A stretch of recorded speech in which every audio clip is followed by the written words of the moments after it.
Recording in progress.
Good morning, everybody. We're going to go ahead and get started. Call to order for the State Charter School Board meeting on March 3rd. We will start with the Pledge of Allegiance. Please stand. I pledge allegiance to the flag of the United States of America and to the republic for which it stands, one nation, under God, indivisible.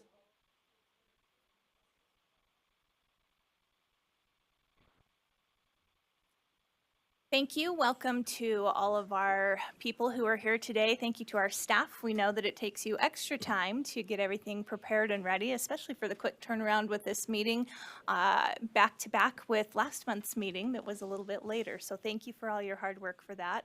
Thanks to our USBE counterparts for getting us set up on our tech and making sure that people can join us remotely, including our Assistant Attorney General, David Jones. We appreciate his help on our behalf. And as always, we appreciate the volunteer hours that our board members put into studying different issues and coming prepared to our board meetings to be able to ask good questions and have a great discussion about things. We also appreciate our USBE liaison, Matt Hymas, for taking his time to be here today as well. And we are ready to have our board member thought by Member Bassett.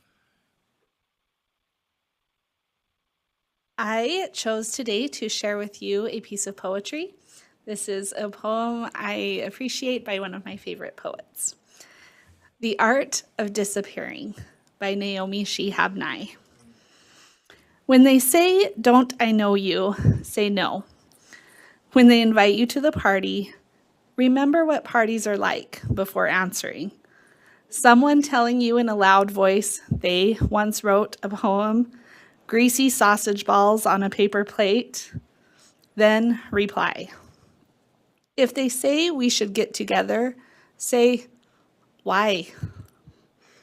It's not that you don't love them anymore. You're trying to remember something too important to forget. Trees. The monastery bell at twilight. Tell them you have a new project. It will never be finished. When someone recognizes you in a grocery store, nod briefly and become a cabbage. When someone you haven't seen in 10 years appears at the door, don't start singing him all your new songs. You will never catch up. Walk around feeling like a leaf. Know you could tumble any second. Then decide what to do with your time.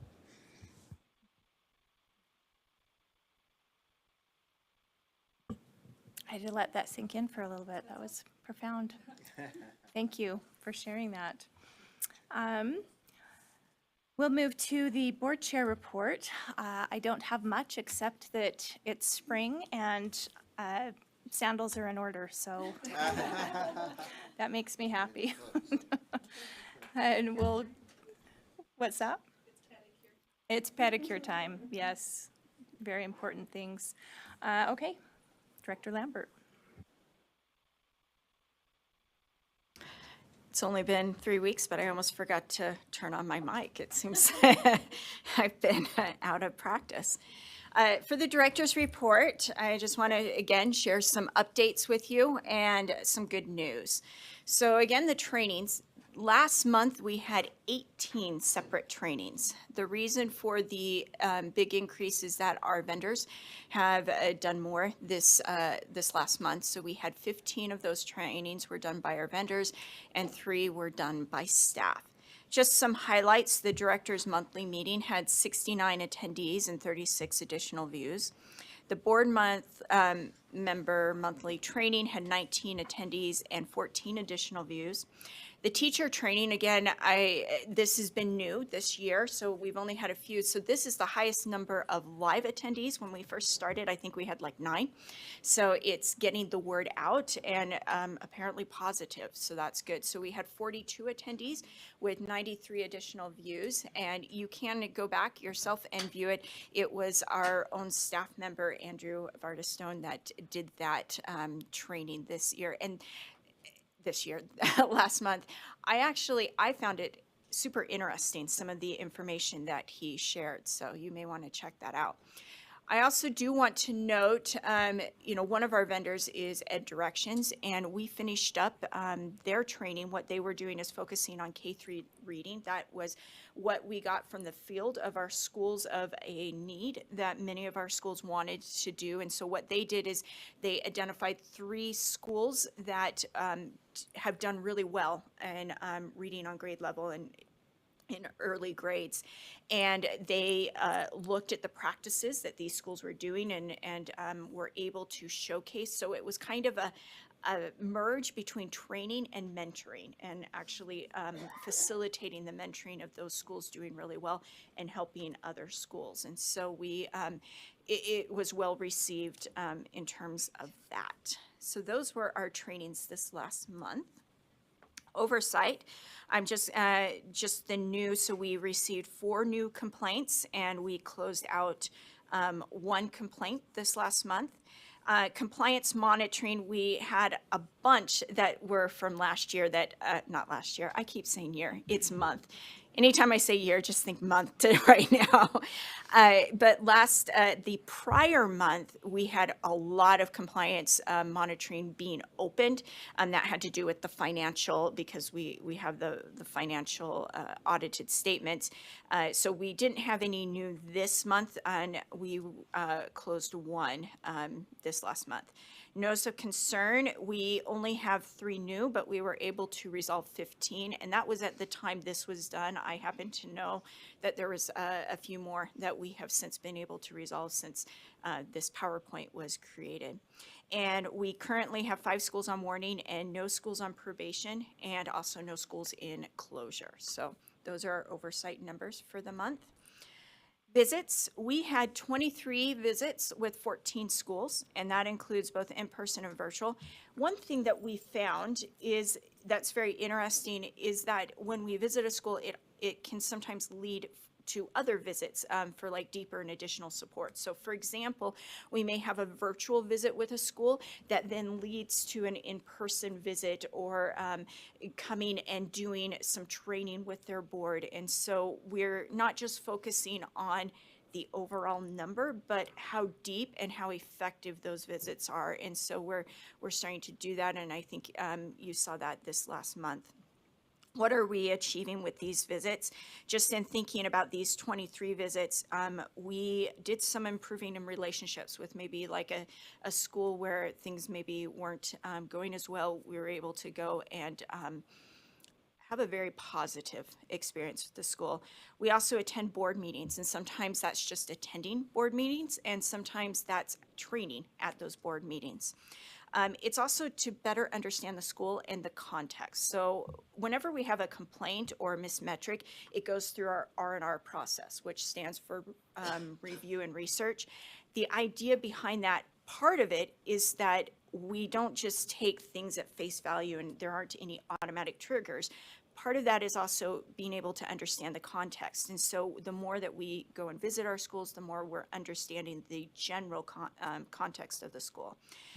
Sometimes those visits, we're discussing those R&Rs, getting that information, and also comprehensive reviews. We are busily doing those. In fact, a number were talked about with the Oversight Committee this morning, and just accomplishing those that we are required to do a comprehensive review for every school at least once every 5 years. So that's what we were doing with visits. Now, no more numbers. I just wanted to share some good news that we have received. One is the National History Day Historical Argumentation Webinar Series. So this is a national thing, and we had 3 teachers from Utah selected, and one of those was from a charter that we authorized, and that's from Mountain Heights Academy, and that's Mrs.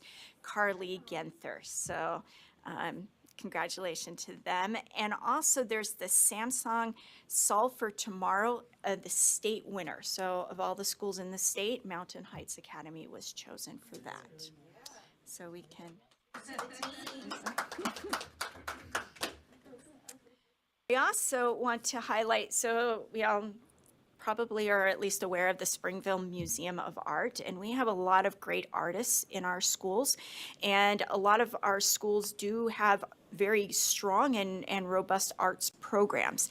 And we had quite a few of the All-Star High School Art Show that was spotlighted, and quite a few are from schools that we authorize. So we have Ames, and I did all of their abbreviations. I didn't want to put them all out. So Ames, AAI, that stands for Academy, American Academy of Innovation. ALA, that's American Leadership Academy. APA, yes, I know that. But member Hymas, he's also being represented there. Athenian E Academy, Da Vinci Academy. FPA is Freedom Preparatory Academy. Carl G. Mazer Preparatory Academy. MHA, that's Mountain Heights Academy. Providence Hall, Spectrum Academy. Terra Academy. UMA, that's Utah Military Academy. And Venture Academy. So just great job to these students at all these schools. And I do want to highlight, I was trying to look on their website of those that are the actual artwork that's posted online. I only found the artwork from one of the students from Da Vinci Academy that they put online, but I just wanted to give you a representation and to not just make it the boring PowerPoint, but to have some art on there. And so just congratulations to, and I know I'm going to mispronounce this, Yareli Ugato, but from Da Vinci Academy. This is called Bottles. That is my director's report. Awesome. Thank you for that. I personally appreciate the oversight reports, but this is seeing the student successes and the school successes. That just makes my entire week. So thank you for that. We'll move on to our consent calendar. With the assumption that all of those have been reviewed in advance by board members. They don't typically include discussion, but if discussion is warranted, you can make a motion to remove an item from the consent calendar for consideration if you would like to. The items on our consent calendar include the February meeting minutes, the monthly budget report. Wasatch Waldorf Charter School is requesting an amendment to their charter agreement. They are changing their number of governing board members from 5 to 9 inclusive to no fewer than 5 and no more than 11 board members. The authorizing committee reviewed that request and doesn't have any concerns about that one. And then Career Academy of Utah is a school that's authorized by Utah State University. They applied for the Startup and Implementation Grant, and since the state charter school staff oversees that grant, we get to approve the awarding of funds, even though CIU is authorized by somebody else. CAU has demonstrated compliance with R277-554-2, which is the Charter School Startup and Implementation Grants, and R277-552-412, timelines, charter school starting date, and facilities. So those are the items on our consent calendar, and I'll be looking for a motion. Thank you. Member Smith has moved. Do we have a second? I'll second that. Seconded by Member Bassett. Any discussion to the motion? Seeing none, all in favor say aye. Aye. Any opposed? That motion to approve the consent calendar passes unanimously. Thank you. We will move to our spotlight on fiscal management, and Smriti is going to give us an update on that.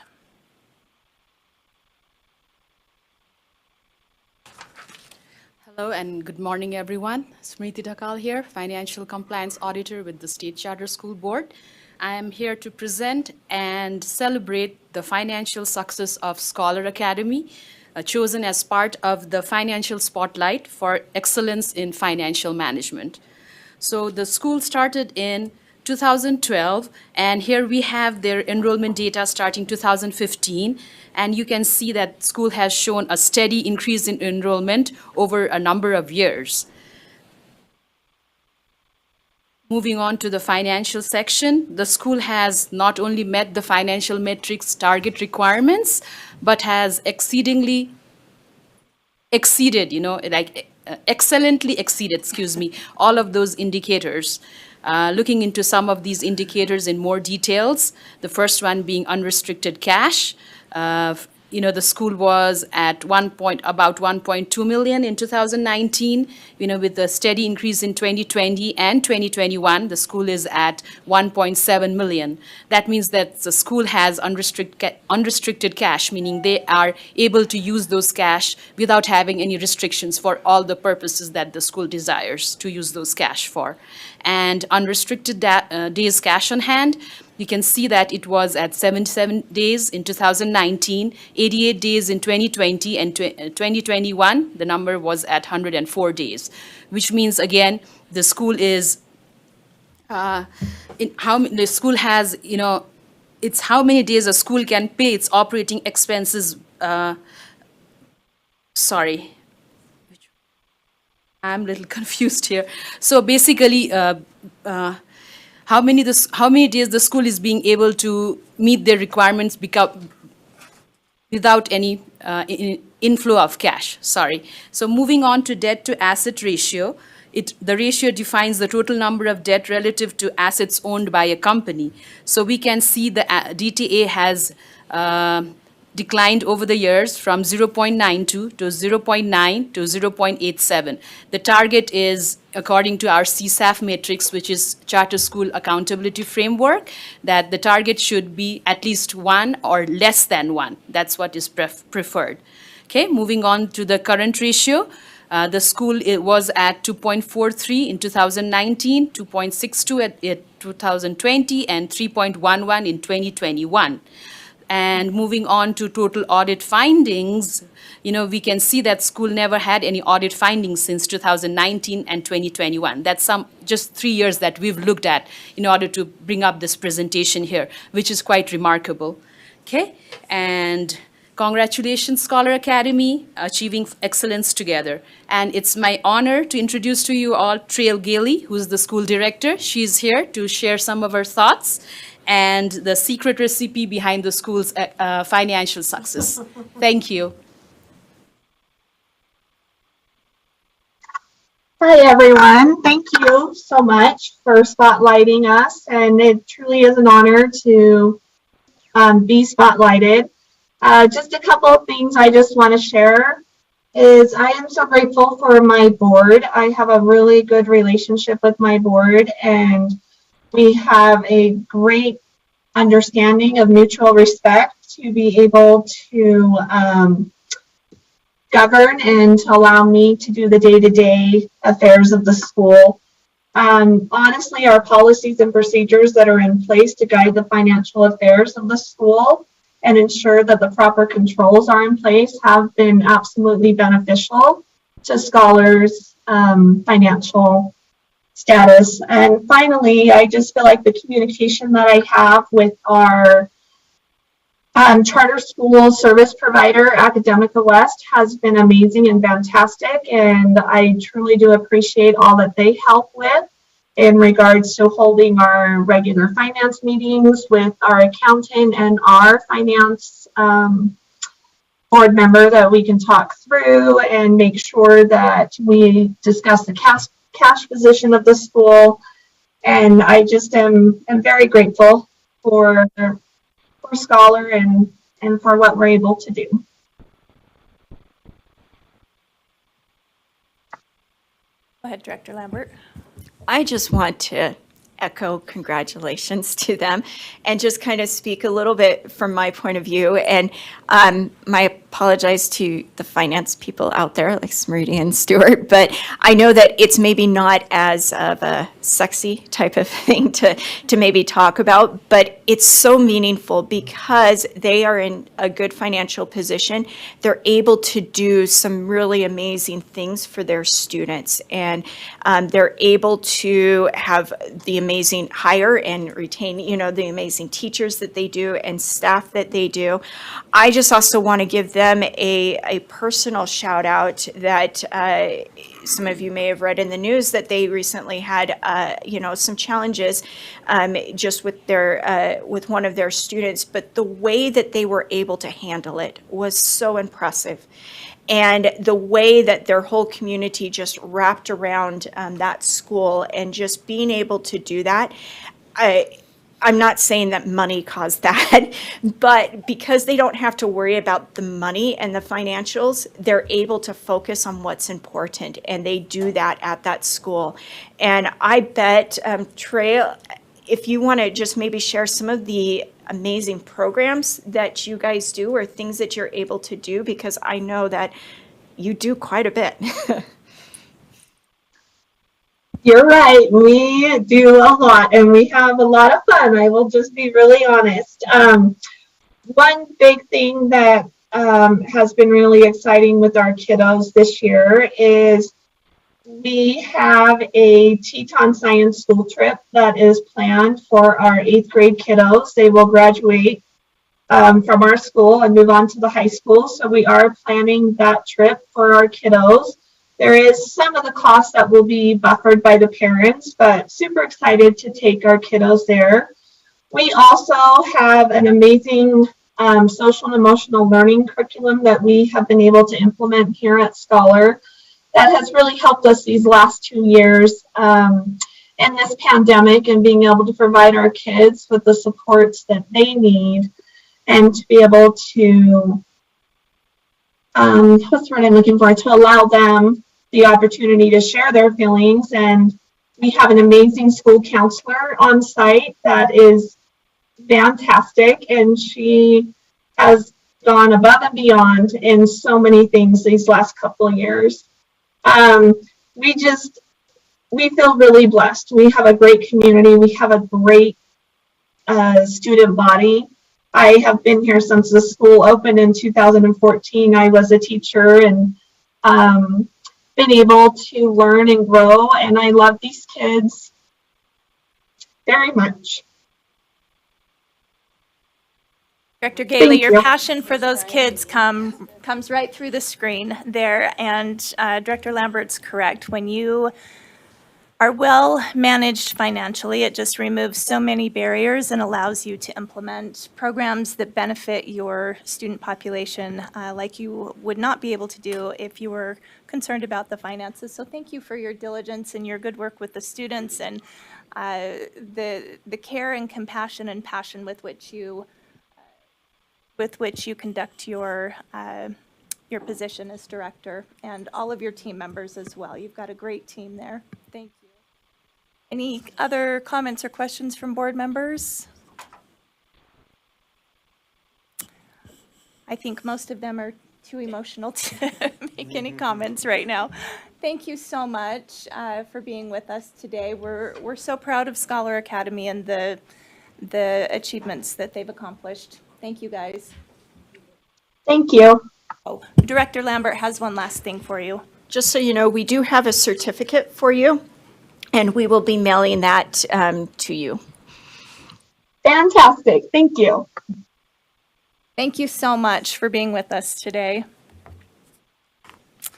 And thank you, Mr. Call, for the presentation. Thank you, everyone, and sorry about the confusion. I get nervous during presentation. Believe me, I practiced a few times.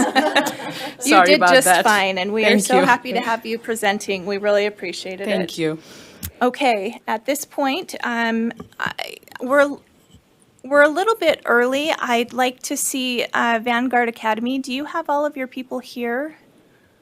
Do we need to take a break for a few minutes? Are you good? Okay. We will move forward with Vanguard Academy. Mr. Kobia is going to be doing the report on warning status and possible disciplinary action. And so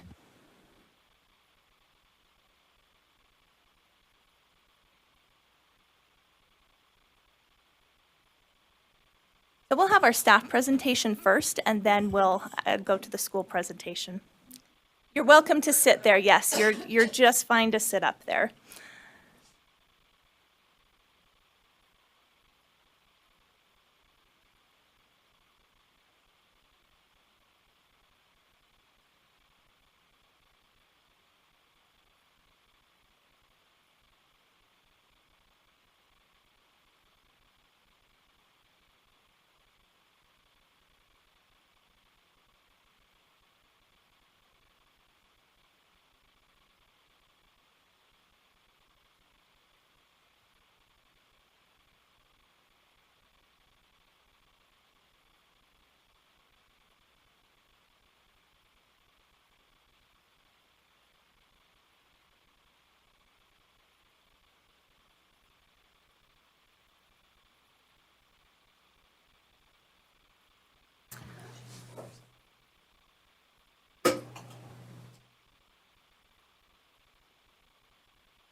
Go ahead, Mr. Kobia. Thank you.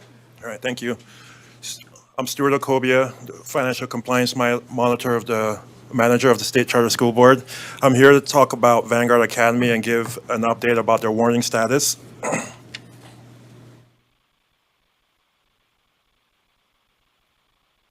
So to give some background, last year, we completed a procurement review of Vanguard Academy procurement. Just to give everyone a little more information, to conduct this review, we sampled 20 transactions that represented about 80% of the school's expenditures. From the review, staff noted about 12 deficiencies that we found were not compliant with procurement rules and laws. So as a result, in June of 2021, the State Charter School Board placed Vanguard Academy on warning status until all of the deficiencies were resolved. Since then, we've worked with Vanguard Academy to try and help resolve their deficiencies. We've met with them several times, and Vanguard has been very responsive. There's been lots of phone calls back and forth. There have been lots of emails, lots of questions going back and forth. We've gotten their action plan. As a result of what they've provided and been able to do since then, staff was able to successfully resolve 8 of the 12 deficiencies that were noted initially. So we're just going to talk about the deficiencies that haven't been resolved, and we're here today to hopefully find a solution so we can move forward with the school. I'd like to point out one of the deficiencies involves the child nutrition program. That is still ongoing, so that cannot be resolved, here. That is just still ongoing with the child nutrition program and that department. Out of the other 3 deficiencies, I want to point out that since we've posted this, one of them has been resolved. And the one that has been resolved was because we were still waiting for their 2021 audited financial statements. And Vanguard let me know that the reason why there was a holdup on getting their statements ready and uploaded was because they were waiting for the full result of the CMP issue. So they were waiting to put that to complete that before they finalized their financial statements. Since this is still going, what they've done is be able to put what they call a contingent liability on their financial statements, and they've gone ahead and uploaded them. I reviewed their financial statements and did not note any program accounting related audit findings. So there were really no significant deficiencies or any material audit findings in their financial statements. So that one has been resolved. So really we're looking at 2 deficiencies here that haven't been resolved since they were put on warning status. So we'll talk about those deficiencies here. So I'm just going to go ahead and read them, read this one. And this was the first deficiency that we noted in the Vanguard warning letter. And it states that the owners of 7 out of the 20 vendors tested, O'Brien Property Maintenance LLC, Ensign Learning Center, Standard Restaurant Equipment, TechRite, AAA Security, ZMPC9, and Premier Catering and Food Services. All these appear to have had prior personal relationships with Vanguard Academy because these business owners all share the same. Therefore, staff asserts that a reasonable person would perceive that there was some form of favoritism, like a prior relationship or bias that influenced Vanguard Academy's objectivity in the selection of these vendors. In addition, 4 of these 7 vendors noted above, O'Brien Property Maintenance LLC, Ensign Learning Center Incorporated, Standard Restaurant Equipment, and ZMPC9, and a board member share the same registered agent address. So 4 of these 7 vendors and a member of a board of Vanguard Academy have the same registered agent and address. We feel that that appears very unlikely that all of these vendors could be associated with the same registered agent and address without some sort of prior relationship. And I want to point to the applicable board rule for this, which is R324-106. And what it states is that employees are prohibited from participating in discussions or decisions relating to the procurement, contracting, or administration process if they have had any type of personal relationship, favoritism, or bias that would appear to a reasonable person to influence their independence in performing their assigned duties and responsibilities relating to the procurement process, contracting or contract administration, or prevent them from fairly and objectively evaluating a proposal in response to a bid, RFP, or other solicitation. This other deficiency is really related. It's very close to the first one. It's very related, and it states that for one of the 20 transactions tested, which was for TechRite, one of the evaluators appears to have a personal relationship, and I'm calling this relationship extended family. So it appears that they have a personal relationship with the owner of the business, and I want to point out that family is defined by statute. So although this evaluator and the owner of the business are not considered to be family, as defined by 63G 682402(3), that states that a family member means a father, mother, husband, wife, son, daughter, sister, brother, uncle, aunt, nephew, niece, first cousin, mother-in-law, father-in-law, brother-in-law, sister-in-law, son-in-law, or daughter-in-law. So I want to make sure everyone understands that we're not considering this a family, but we do see this as a prior relationship. So it's not necessarily that we're saying that this is a family member, but the fact that there could be some prior relationships in when they procured this vendor. And we feel that it appears that the evaluator's independence and/or objectivity may have been influenced due to this perceived prior relationship. And you can see the board rules right there. I do also want to point out that there is a board rule that talks about having like a prior business relationship, and that is okay. You know, if you've done work with someone, I mean, it's okay to, you know, reuse that person. So that's not really what we're focusing on here, but really it's on the prior, any type of perceived prior personal relationships.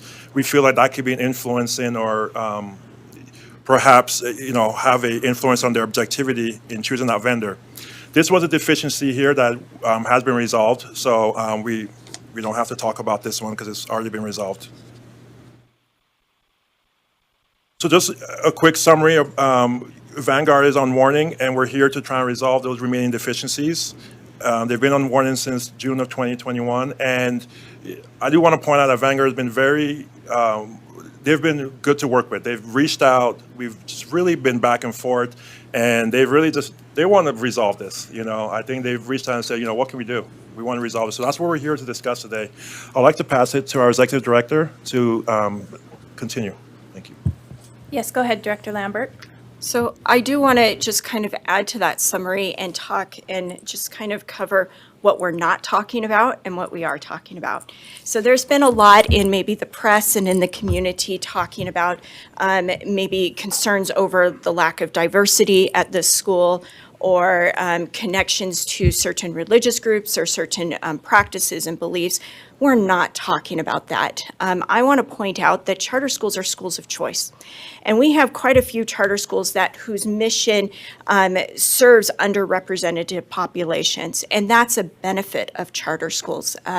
It's a feature, not a bug, right, as they say. The fact that perhaps this school may be serving students who are maybe otherwise underrepresented or underserved, or who may not feel comfortable in different schools, that is a positive thing. This school is a public school, and so they have to follow the Utah core standards. They have to be accredited. They have to do testing, and I will point out that through their test scores, at least in language arts, math, and science, it shows that they, in fact, these students are being well taught, the Utah core. And so we are not talking about those things. Those things may be salacious and people like to talk about them. That's not what we're talking about.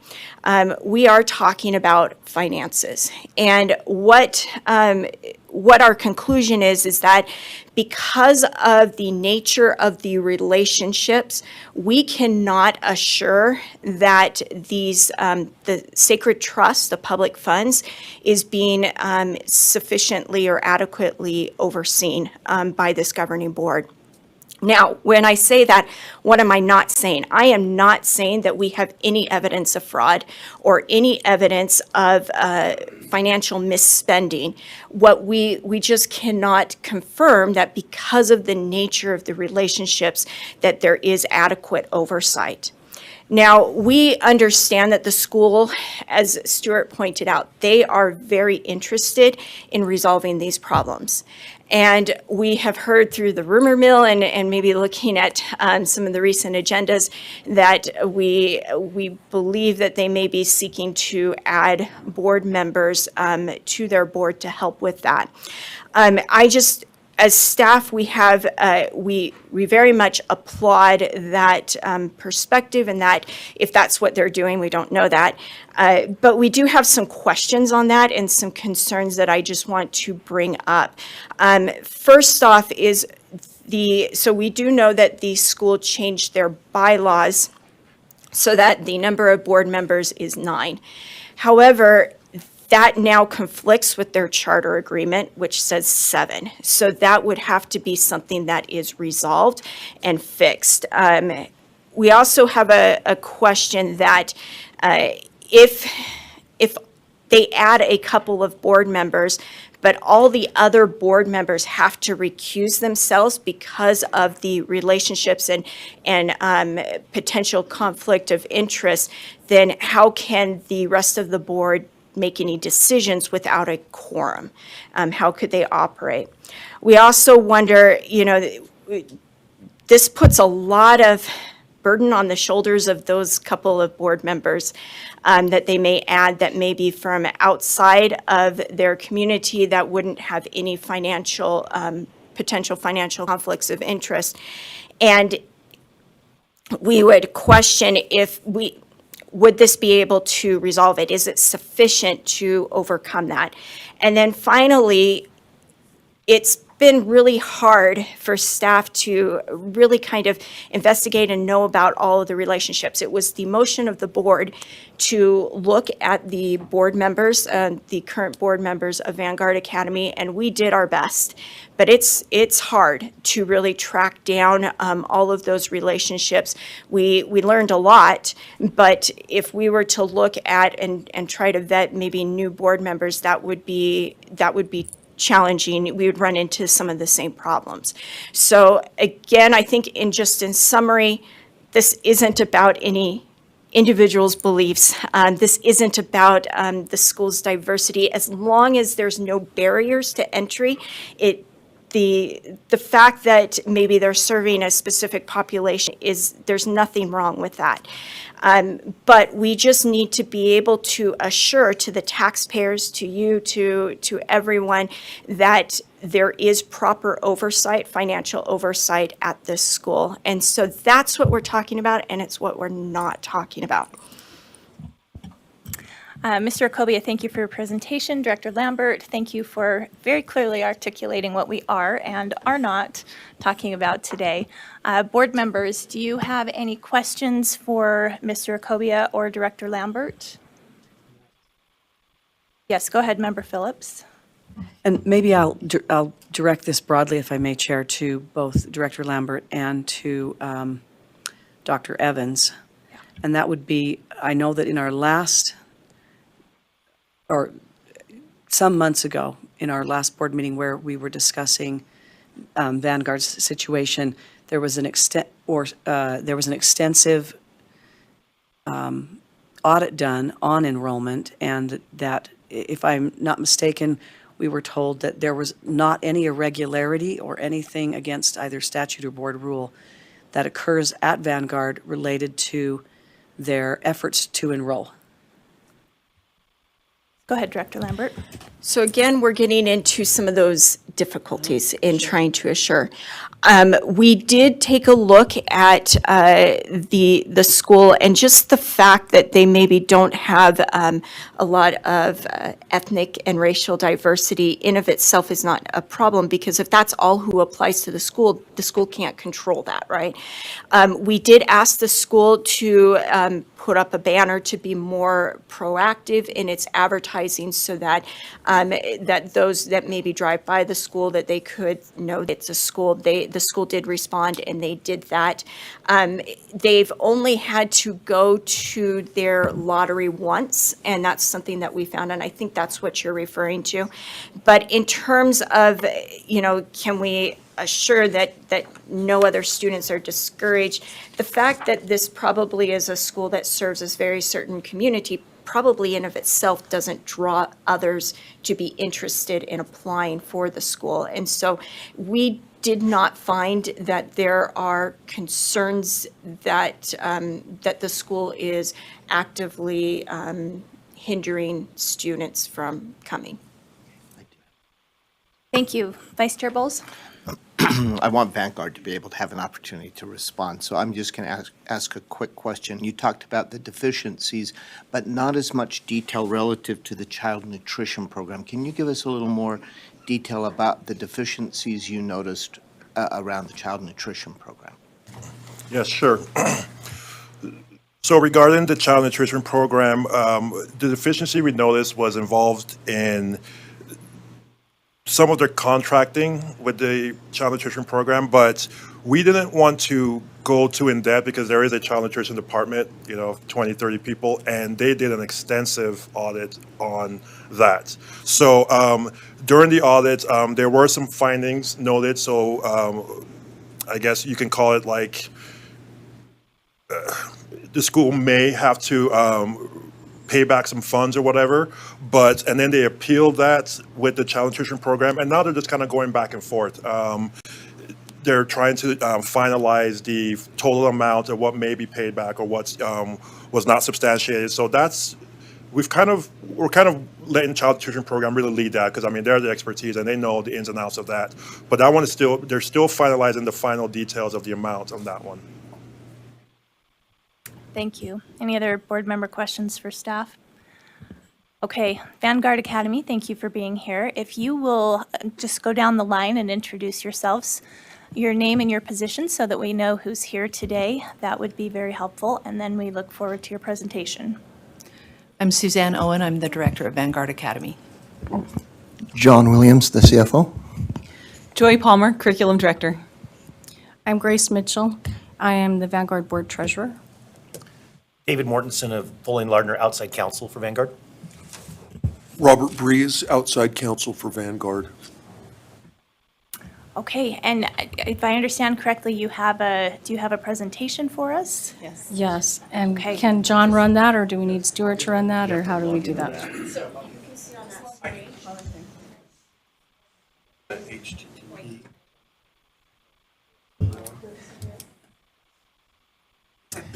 Share my laptop, it already links up.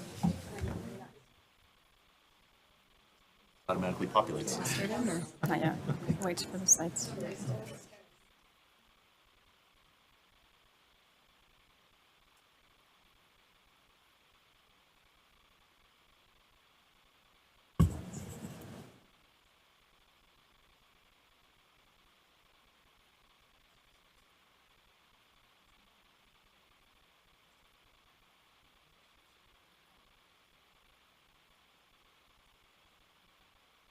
I think John, we have a you've already couple got of some board help. members who are trying to write down names, so I'm just going to make sure we have Suzanne, John, Joy, Grace, David, and who was the, I apologize. Robert. Robert, okay. I have an unusual name, and it means the world to me if anybody can even remember it, so I try and do the same. Do you have the materials?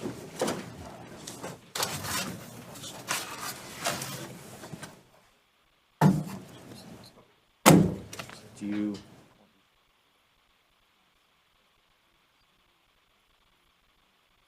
We've got some handouts that we wanted to pass out to the board members.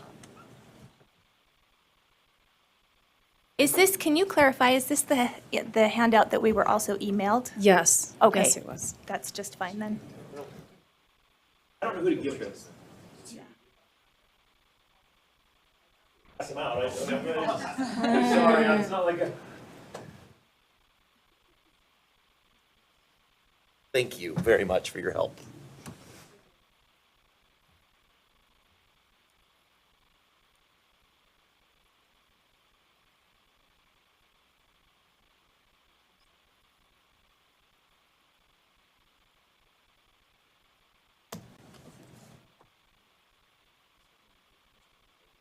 Copy or.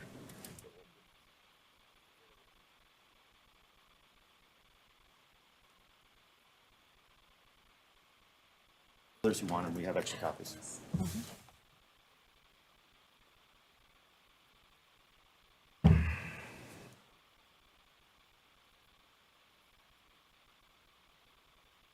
Okay, you ready? Go right ahead. Okay, we'd like to begin once again, and I believe we've been through introductions. Once again, I am Grace Mitchell. I am a CPA, and I am Vanguard's Board Treasurer. I have Ms. Joy Palmer here, and she is going to tell us a little bit about how our school has been performing and how we've been meeting our goals. Hello again, my name, let's see, is that good? My name is Joy Palmer. I am a founding member of Vanguard Academy and currently the curriculum director. I am very passionate about my school and the excellent outcomes it has produced.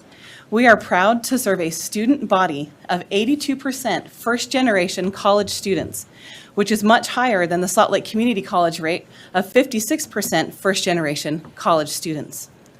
Our school population is 66% economically disadvantaged, The majority of our students are from a background that has been historically underserved in the state, and we are meeting a need that has been previously unmet. Our students deserve the same access to education as any other student in Utah. Vanguard Academy shares the same goals as the State Charter School Board.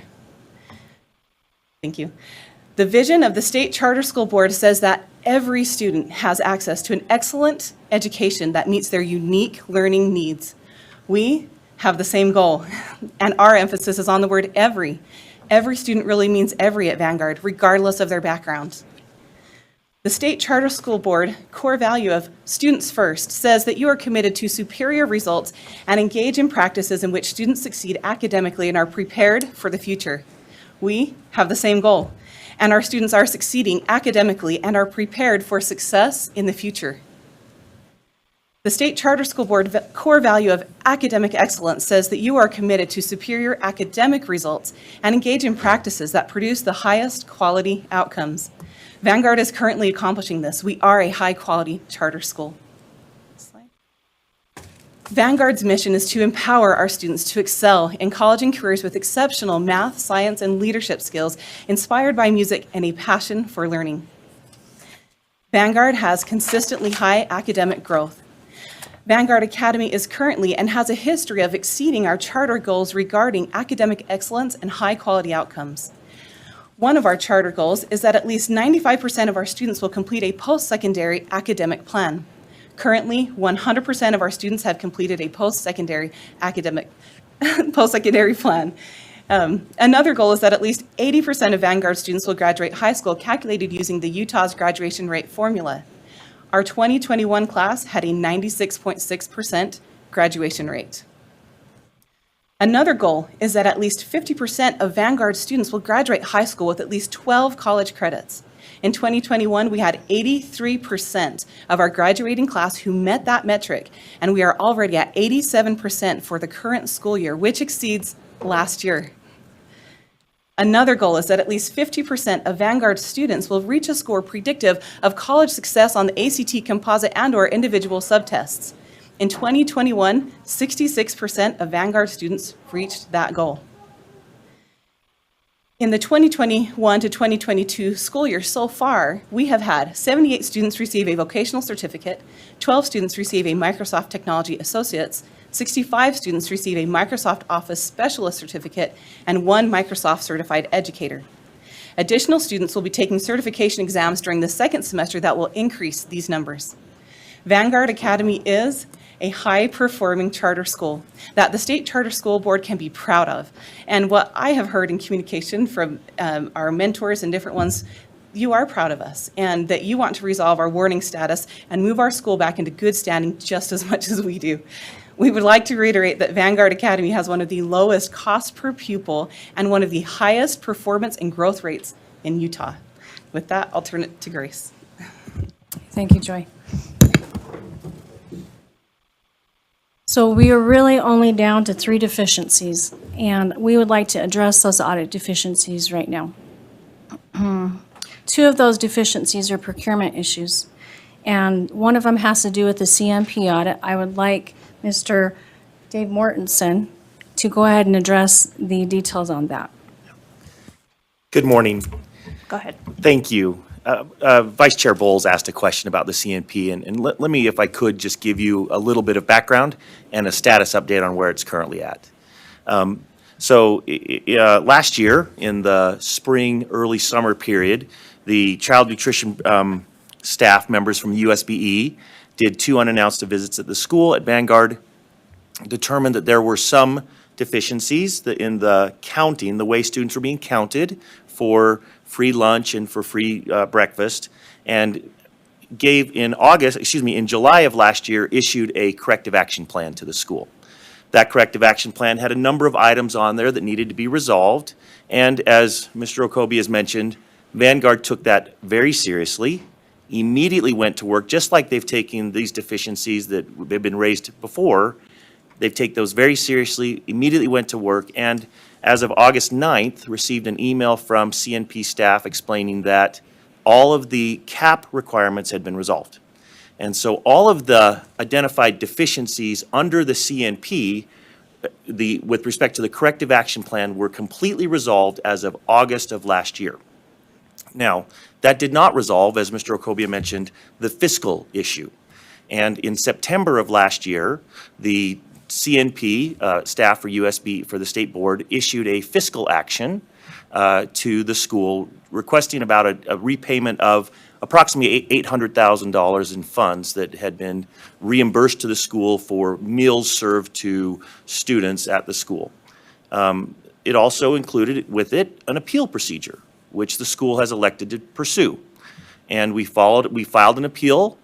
We had a hearing in front of a hearing officer in this very room on November 29th, and the hearing officer on December 12th issued a decision which reduced that fiscal action by approximately $200,000, just a little over $200,000. And we're in the process right now of, I'm working with Brian Quisenberry, who's counsel for the State Board of Education. Many of you probably know him. I'm working with him to get the exact amount of the remaining fiscal action determined. We've also appealed that decision. As the Administrative Procedure Act for the state of Utah allows, the school filed an appeal of the hearing officer's decision to the 3rd District Court for the state of Utah, and that decision is pending there. And we expect and hope, I will say it that way, we hope that the trial judge will reduce that fiscal amount more. I will say that while I recognize this is identified as a deficiency, I don't believe it should be a continuing deficiency, and let me explain why. First is all of the corrective action plan items have been resolved. And you can hear that from the staff at the USB. They will all echo exactly what I've said. They sent an email to the school saying all of the items under the corrective action plan have been resolved. So ultimately now, going forward, there are no concerns. The only issue is whether there's an amount that should be repaid for past issues. Therefore, it's not really deficiency that's happening now. The second item is the school's prepared and will pay or repay any amount that is ultimately determined to be owed. If there turns out that the school has miscounted people or provided meals to students who they shouldn't have provided it to, and the district court finds that there should be an amount repaid, it absolutely will repay that amount. And I've had that conversation with Mr. Quisenberry as well. He recognizes that. And so I don't believe this should be viewed as a continuing deficiency, because frankly, until the litigation's over, there's nothing the school can do. But the minute the litigation is over, the school will pay whatever amount is owed, and that matter will be resolved. But as far as continuing issues, they've all been resolved. That's the first issue on that. Before I turn it back over to Ms. Mitchell, let me just touch on the procurement issue very quickly, because she's going to give it right back to me, and it seems like we could just ping pong it back, but that's not really helpful. So I'm going to just talk about the legal issues on the procurement stuff, and then I'm going to turn the time really over to Ms. Mitchell to talk about what they've done to address these procurement concerns. Let me start by saying that I don't believe anybody has identified a dime that was misspent. Ms. Lambert, or excuse me, Executive Director Lambert mentioned they haven't found any fraud, any money misspent, nothing. Literally, while Mr. Okobia has spent a ton of time reviewing these things and going through it, they haven't identified any money, not one dime, that the school misspent or violated. The most that has come from these deficiencies is a suggestion that because certain owners have the same last name, that there might be some concern about some professional or personal issue that could be making it bias. Let me start by saying, first, that's not a deficiency. You have to come forward with a legal, an actual amount that was misspent.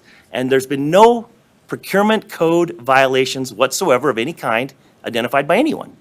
And I could go through each of the 7 different companies that Mr. Okobia mentioned, and I could explain to you the facts about each one and explain why there's been no issue there. In fact, while they say that all 7 have the same last name, that's not even really accurate. O'Brien, the O'Brien, what's the company? O'Brien Property Maintenance doesn't have the same last name as any of the other owners, and there are other ones that don't as well. Premier Catering doesn't as well. So we could go through and talk about all those, but that's not really the purpose. I will point out that Utah Administrative Code Section 30, or Rule 33-24-107, with respect to procurement, makes very clear that a personal or a professional relationship is not a reason for not doing business with someone. It says, it is not a violation for an executive branch employee who participates in discussions or decisions relating to the procurement, contracting, or administration process to have a professional relationship or a social acquaintance with a person, contractor, or vendor responding to a solicitation or that is under contract with the state.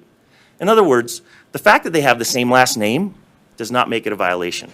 The fact that they use the same registered agent does not make it a violation of the procurement code. The fact that they have run into each other at a meeting, at a religious organization, at a school function, at any of those things does not make it a procurement violation.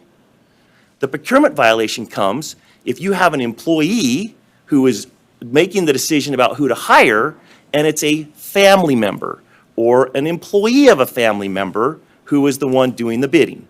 And as Mr. Okobia very faithfully acknowledged, there is no evidence of that.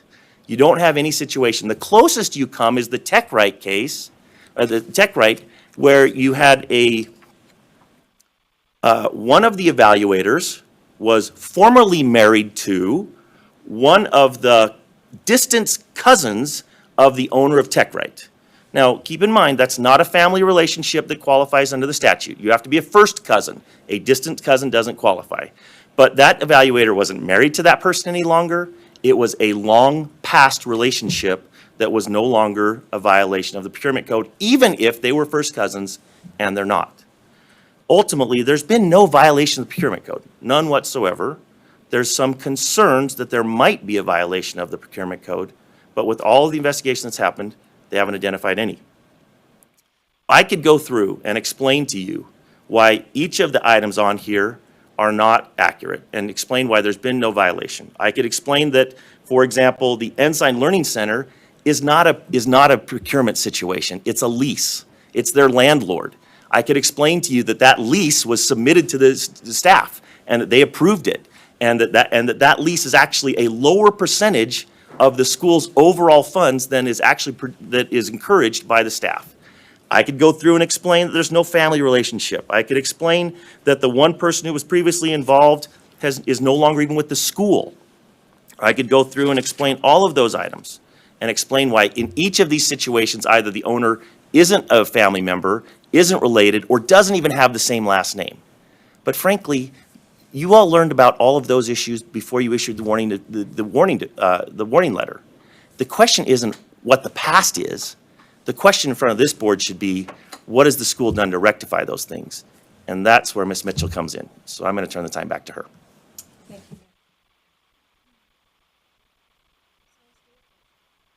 Excuse me, there we go.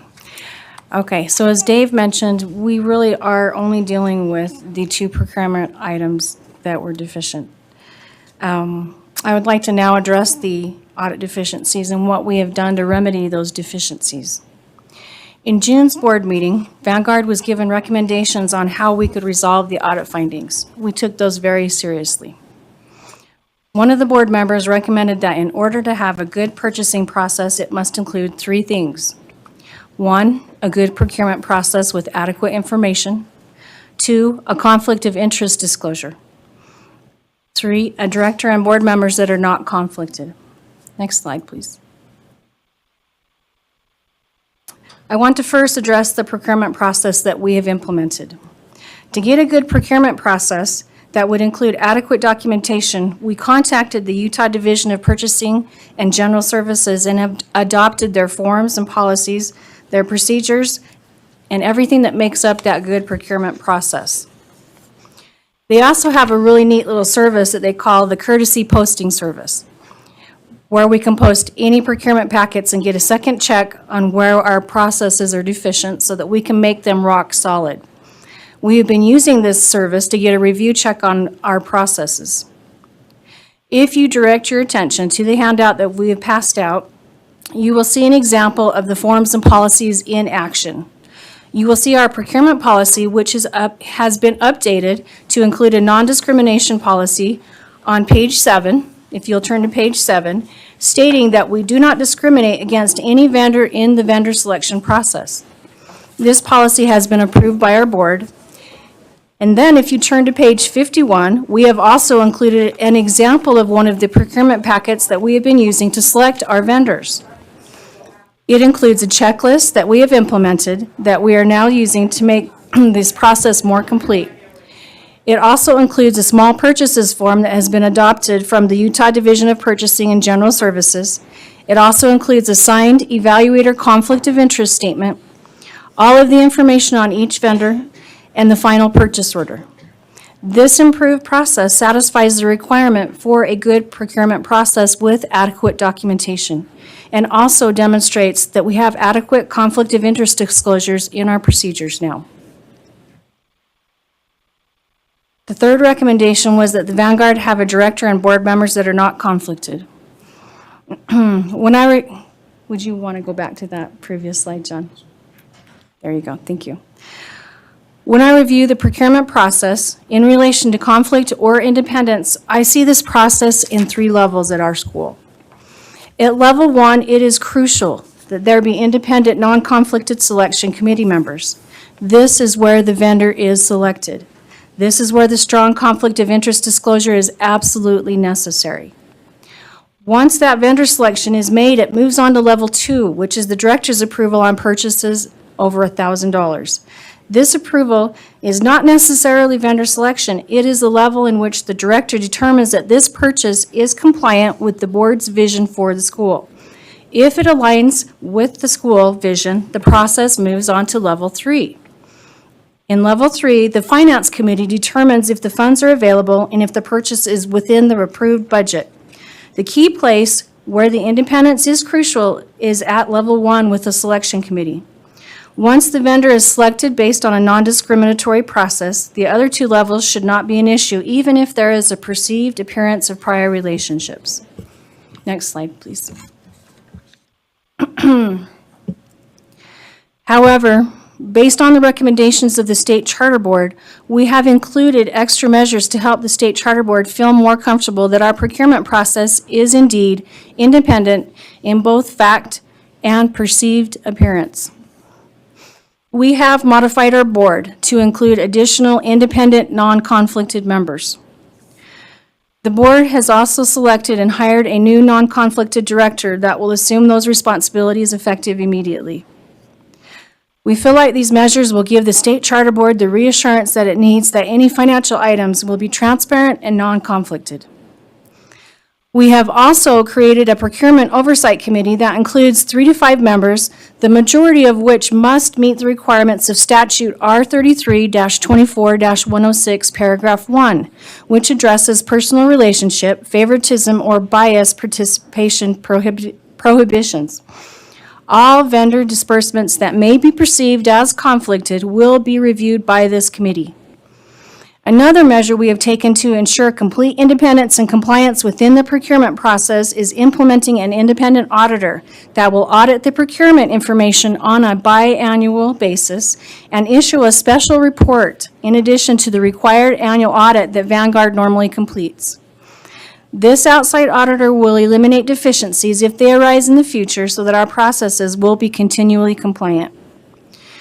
In addition to this, Vanguard will hire a compliance auditor in-house to add to our team by April 1st. So as you can see, we have gone to great lengths and extreme effort to comply with procurement requirements that the State Charter Board has recommended. Next slide. I would now like to address the remaining items that are still listed as deficient. Number 1, Deficiency 1, states that the owners of 7 of the tested vendors share the same last name. This is a deficiency based on statute R33-24-106, paragraph 1. Employees are prohibited from participating in discussions or decisions relating to the procurement, contracting, or administration process if they have any type of personal relationship, favoritism, or bias that would appear to a reasonable person to influence their independence, etc. Paragraph 2 of that same statute defines the remedy for this deficiency. It states, if an employee has a personal relationship, favoritism, or bias toward any individual, group, or organization, the employee must make a written disclosure to the supervisor, and the supervisor shall take appropriate action, which may include recusing the employee. In these cases, the supervisor will take appropriate action by recusal or other means. So paragraph 2 is the remedy to that perceived conflict.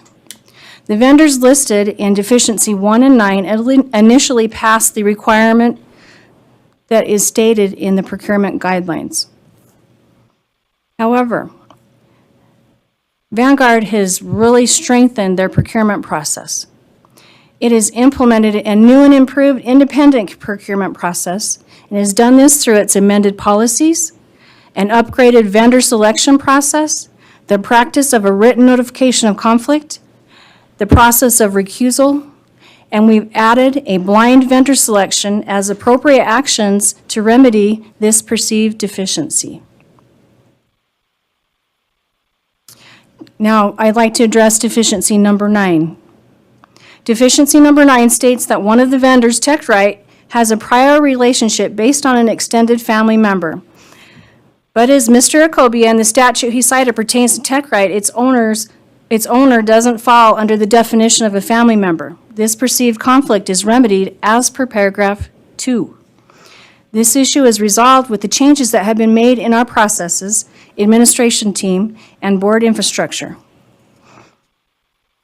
I would like to mention that our charter agreement states that in the case of a notice of concern, this board will provide clear, adequate, evidence-based, and timely notice of violations of our charter or any other regulation.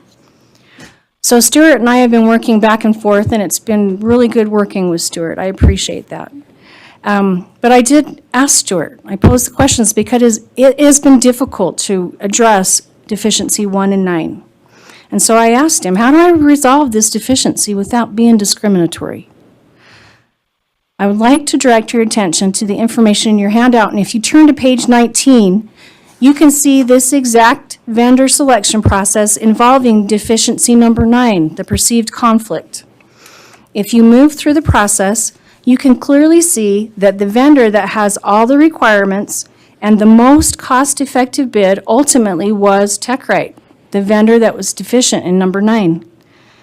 If we discriminate against these vendors who have followed the process and award the quote to a vendor that is more costly and not as efficient as the vendor that it should have been awarded to, that may have had a perceived bias, not only is this bad procurement practice and reckless management of the state's money, this in itself is discriminatory towards the vendors involved.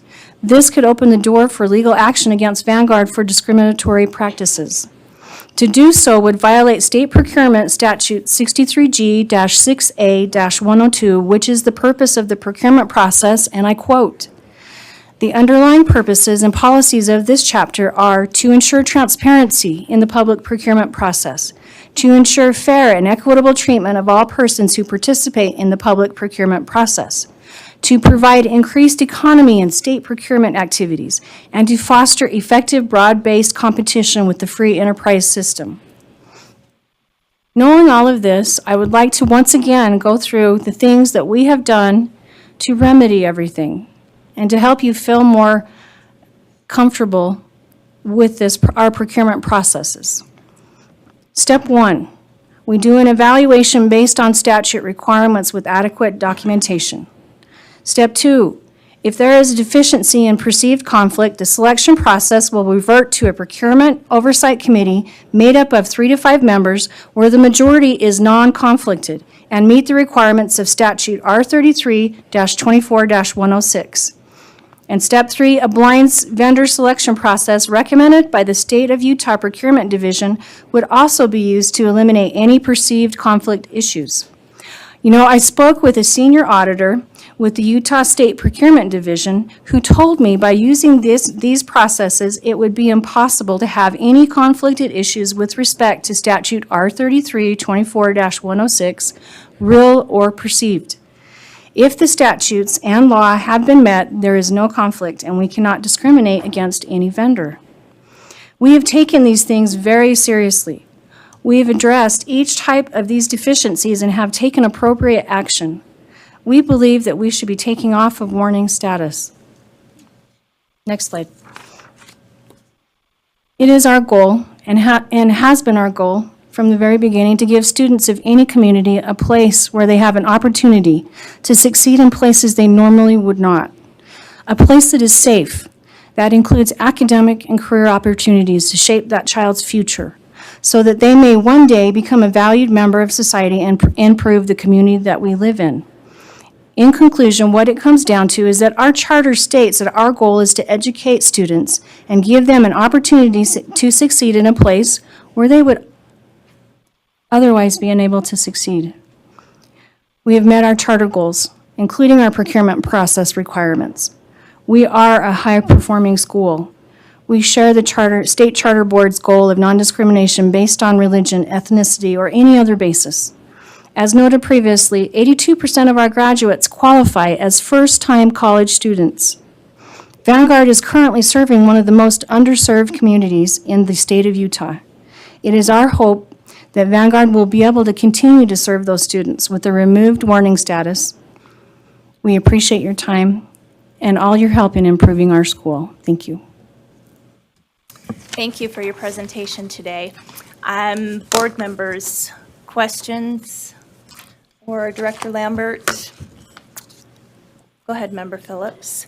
Yes, and before you do that, I just want to clarify that you mentioned a couple of times, Ms. Mitchell, that you're here today to help the State Charter School Board feel more comfortable. When there are deficiencies, it's not a matter of our comfort, it's a matter of making sure that the standards are met. So I want to be very clear that this has nothing to do with our emotional capacity to feel or not feel comfortable. Absolutely, So- absolutely. Whatever reassurance that we need to give, then, we have gone to great efforts to do so. Thank you. Go ahead, Member Phillips. Thank you so much for your presentation. It's been very helpful, and I applaud you for some of the really significant changes that you've made in your processes and in even the personnel that might oversee those. Because I was the board member that was particularly concerned about whether or not there were enough board members who were non-conflicted after disclosure to help make these top-level decisions. And even though I realize and I agree that those initial level one decisions are key, ultimately the board has fiduciary duty, and we hold them responsible for the kinds of decisions that might need to be made, even nuanced decisions that might need to be made. And so even though, as your attorneys have pointed out, many of the individuals that have been making decisions do not fall into the definition of family. There is enough real or perceived concern about the top decision makers that I think that your efforts to put in new board members and to ensure that there are board committees then, I'm assuming a finance committee or a procurement committee, however you're terming this committee, that with those individuals that there would be then an opportunity for decisions at level 3 to be made, or at level 2, I guess in this case, that were unbiased and lacked prior relationship, even if you excluded those who disclosed conflict. Yes, And I exactly. think, at least from my perspective as a board member who was involved in that motion, I think that that those members would accomplish that. What you've described would accomplish that. What I don't know, and you're telling me that it's been accomplished, that you already have board members, Yes. is whether or not that's been done in enough time for staff to confirm that for us, right? I mean, I typically am that, being a teacher and an optimist at heart, I typically take people at their word, right? But that's not necessarily what we can do as a board. And so I applaud you for this process you've described, and if it's up and functioning and has non-conflicted members on a procurement committee who can recommend to the board then, in any sort of a budget to be approved or any sort of a purchase over a certain amount to be approved, that would certainly satisfy my concerns. But there may be some logistical issues about making a decision today for our board without having our staff have an opportunity to go and watch that in process or see that, see it demonstrated in some way. So I want to be optimistic, but I also want to say the timing might need more time for us to ensure that this process is up and running as you've described it. And if I could address that a little bit, Member Phillips. Yes, we would welcome that, absolutely. We are we have a very strong, we want to be transparent at every level. The deficiencies that have been focused on really don't occur that often. They're probably about, a very small percentage of the total vendor procurements, the vendors that we use. So as far as how to demonstrate that, then I'm not really exactly sure how to do that unless we just document maybe, whatever your recommendation is to help us in that process, that would be wonderful. Yeah, go ahead, Director Lambert. So I really love that, and I appreciate that. We've been dancing around the issue, so I am going to state it. We talk about community and all that. We're talking about a cooperative, Davis County Cooperative Society. A cooperative is kind of in nature very economic focused. It is an organization where you've got individuals who come together and for profit or benefit of each other. And so when you have individuals who are part of that cooperative giving, awarding a vendor to whatever, some services to a vendor who's also part of that cooperative, there is by nature of that, you cannot have an arm's length transaction. It is by nature a conflict of interest. And so while we appreciate when we look at this, by the way, I do want to point out, we don't approve leases. We never approved the lease. We do review it. And yes, you have a really good cost for your lease. And that's why I said we don't have evidence of fraud. We don't have evidence that you misspent things, but we cannot assure that things are being done appropriately because of the nature of it.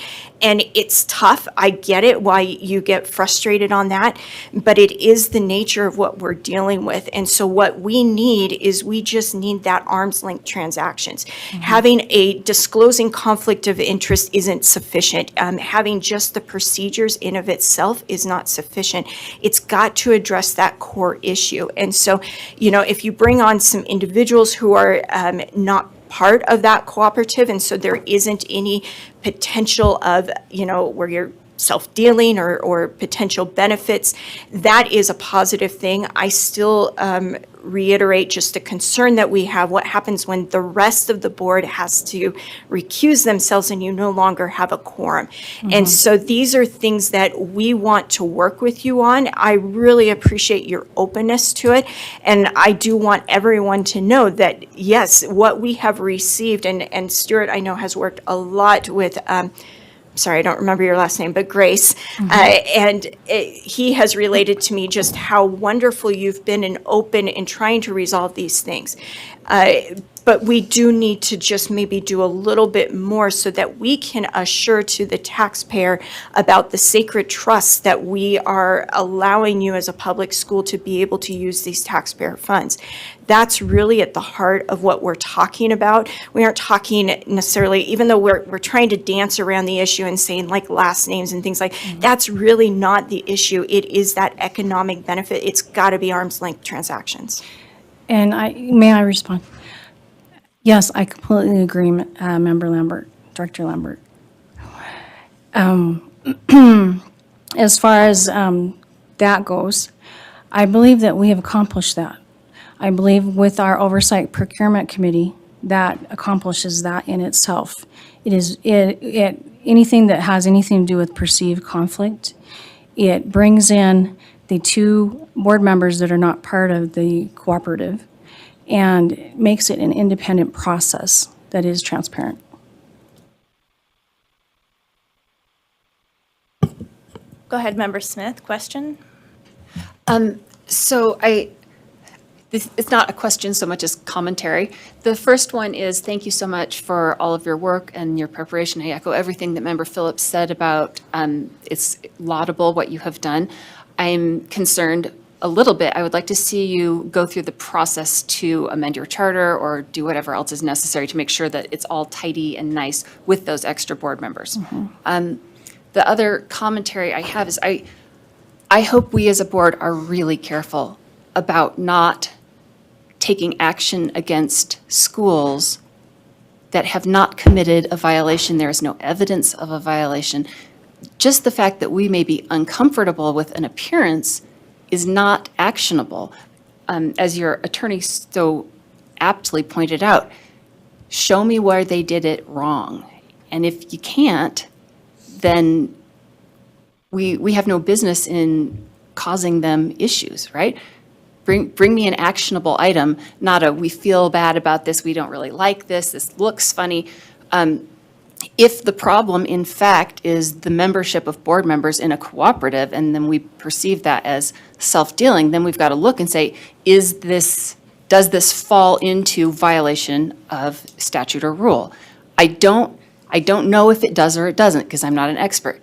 If it does, then document that, right? If they have dealt with it in a way that satisfies our legal requirements to deal with a conflict of interest, then we need to respect that, even though we don't love it or we don't think it looks right.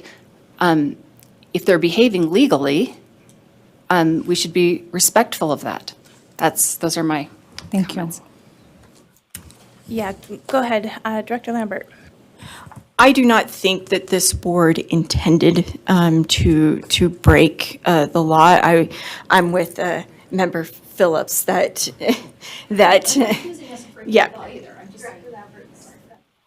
Sorry, I mean, not this board, I meant Vanguard. I don't think that there was ever intent. I'm with Member Phillips that, yeah, I want to believe the good of individuals. However, if there is a financial interest, board members must recuse themselves. So we are dealing with some laws. It's not just the feeling of it. The reason why when I said my summary of what we're dealing with and what we're not dealing with is I wanted to make it clear that we don't look at the demographics of this school and say, oh, because they don't have a racially diverse school that we've got problems with them. And I phrased it that we cannot assure that public funds are being, having the oversight. I said that very carefully because of this issue of conflict. I also want to mention that we've looked up the vendors, and the vendors that we're talking about, we can't find them contracting with any other charter school. And so there is these questions that we have to resolve, and they aren't just feelings that we have, they aren't just opinions, they are things that we've got to resolve. I'm very optimistic that we can, but we do have to resolve them, and it isn't just our feelings. Thank you. Vice Chair Bowles. Thank you.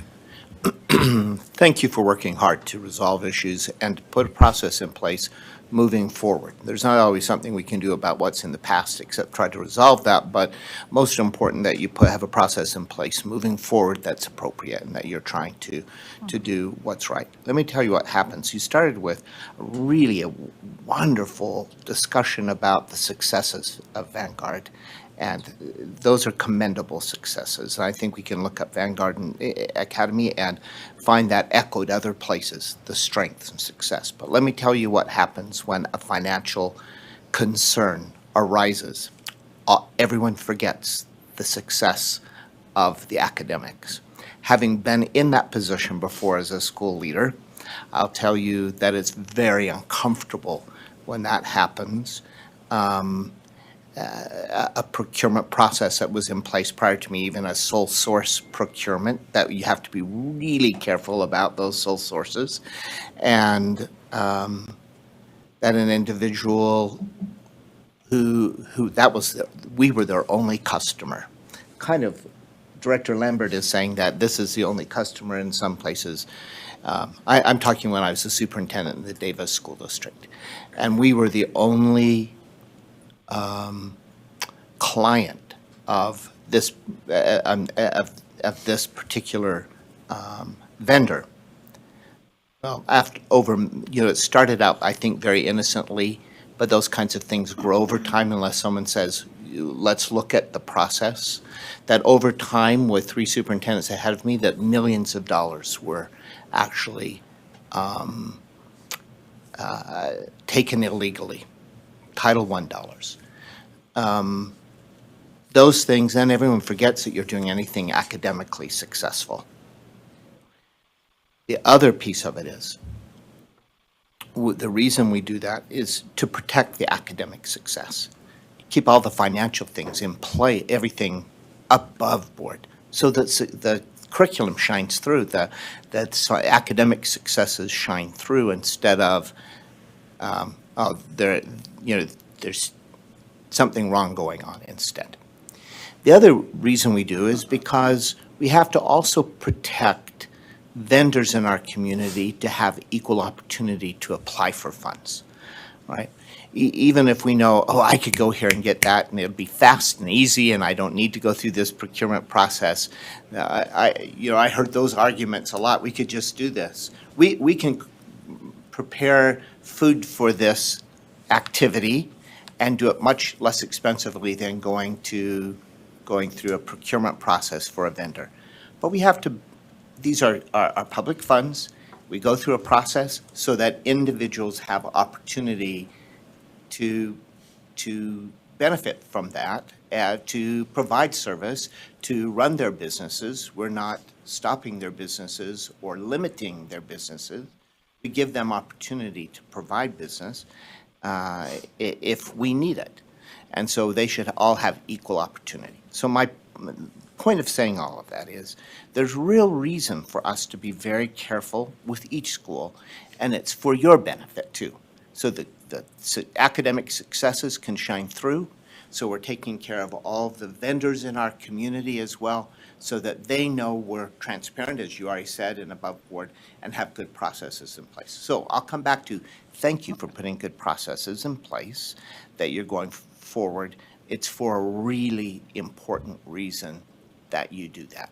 And so I don't know where we are in the process beyond that, but at this point, I know that it's very important that we review. It's important for you and for all charters, because sometimes when something happens in one, it paints us all in a bad light, right? So thank you for moving forward and doing it conscientiously.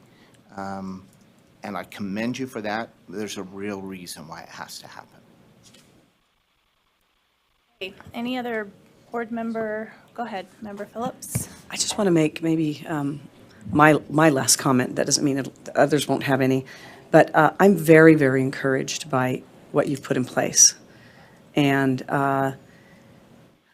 the idea of non-conflicted members who, giving some oversight to procurement at that level too, I think does in fact resolve the issues. And I think that the only reason that I might not be inclined today to make a motion to take you off warning is just because I think that to have due process works both ways. And for us to be assured that your processes are up and running prior to that motion, I think is in order. But I don't have any reason to doubt that that's what you've established. I don't have any reason to doubt that you won't proceed with that. And I think that it would be, it will, assuming that that is all in fact the case and can be verified over a period of time, and again, not even necessarily waiting 6 months until you have a vendor that may potentially be conflicted, because if these processes are in place, this committee is doing that for all vendors, not just one that may belong, for instance, to a cooperative that has a prior relationship. So I think it could be well established in a short period of time that this is the process that you've implemented and that it's going well, and that we would be able to have you, come back and as a board make that motion. But I'm very pleased at the direction and at the thought you've put into it and all the time and effort. And actually, for me, the biggest step is that you've added people to your board. And like Member Smith, I know that has to be resolved with your bylaws. And that's not a hard thing to do with our board. So that's just an administrative issue that needs to be handled. But assuming all that handled, and you have an up and running system such as you've described, this could be a wonderful way for you to demonstrate added transparency to your processes, to assure the taxpayers of Utah that you're getting the best deal for your buck, and that those decisions are being made by people who are in no way at all benefiting, even, several steps removed, and that we can be assured that that you have decision makers at each level that are non-conflicted, and that you have the ability to draw on non-conflicted individuals. So I just, again, as the board member who particularly was concerned and vocal about that, I want to say that you've certainly described a system that would satisfy my concerns. So thank you very much. Thank you. If I may address Member Phillips as well. Yes, go ahead. What I was going to point your attention to is in your packet, you also have a prime example of one of our current vendors that we have done that process with. So that is a first step towards that. Yes, and thank you for all of the information that was in the packet. I reviewed that very carefully before the meeting. It's nice to have a paper copy. Our staff felt like it would be killing trees, as Director Lambert said, to print those out for us. So I'm glad that we didn't, but it was very nice to have a printed copy of everything that you put together. At this point, it does not seem like any action needs to be taken. We appreciate you being here and presenting the changes that you've made. Would you, just from my curiosity, I don't remember what you said about adding board members or removing directors, staff. Can you talk to me about the people piece? You spent a long time on the process and procedures piece, super important. Will you just clarify for me the people piece of this? Which people have been changed and added, and give me a rundown on that. Right, so we have added 2 new board members. Okay. They are going to be enormous strengths in areas that I feel like that will benefit the school. We have also hired a new director. Okay.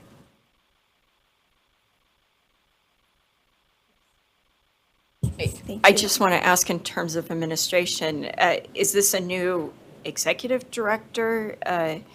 Should we be contacting this person as the primary administrative contact for the school? Or this is information that we wish that you had been open with us prior to the meeting and let us know who these board members are, this new director. None of Yes. it's been put into UCAP. None of it's been on your website. Right. And what we have done is Director Owen is going to, we are not renewing her contract. So she will finish out the school year, and we will be onboarding the new director during that process. Okay, that is the clarification that I needed.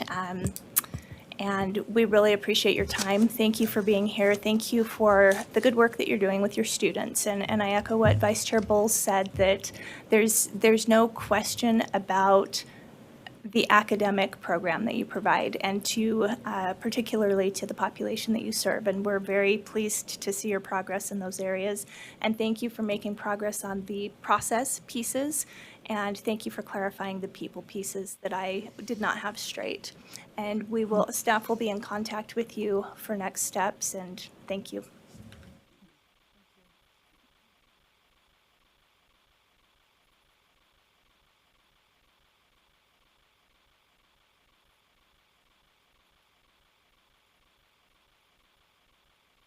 Okay, lunch will be in room 73 downstairs. It's not quite here yet, so you have a nice long break for a second.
Okay, let's bring everybody back together. We're at 10 of the hour.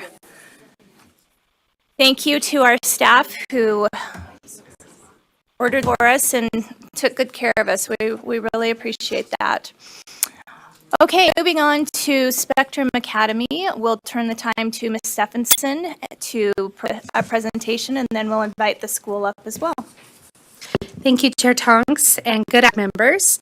Right now, we're just going to do a quick refresher on the waiver process. And then we have Spectrum Academy here that will be presenting on their specific request they're making. This comes from Board Rule 7121, and in that board rule, it says that any charter school can request a waiver board rule if they file a written request with the superintendent. But that written request has to contain a certain number of things. And the first one is actually what we're here for today, which is a recommendation from the State Charter School Board.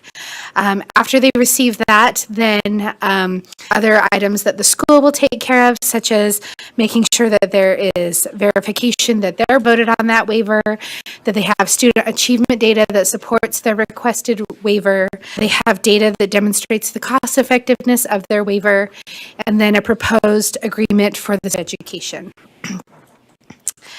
And so as far as our rule process, the school, so Spectrum Academy, has submitted a waiver application, have as staff reviewed it for completion, and then we have placed it on the application on our agenda for today.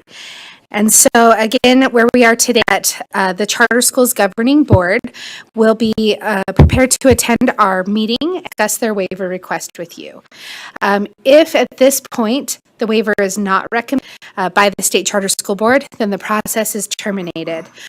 However, if it is then we will have a letter prepared for our chair to sign that will then be given to the school so that they have that letter documenting the State Charter School Board's approval and support the waiver that then they can turn into USBE. After today, what decision, if the waiver moves forward, then Spectrum Academy would engage in the rest of the process with the State Board of Education as outlined in the board rule. If you have any questions, I can answer them. Otherwise, Chair Tonks, ready for Spectrum to come up. Okay, thank you for giving us an overview of the process. That's always helpful. Spectrum Academy, we invite you to come up to the chairs and please just make sure that you speak into the microphone. These are a lot easier to turn on than the old ones. There's a button, you push it, and it's all good. If you would introduce yourselves so that we know who's today, then we look forward to hearing your proposal. Okay, thank you. Thank you.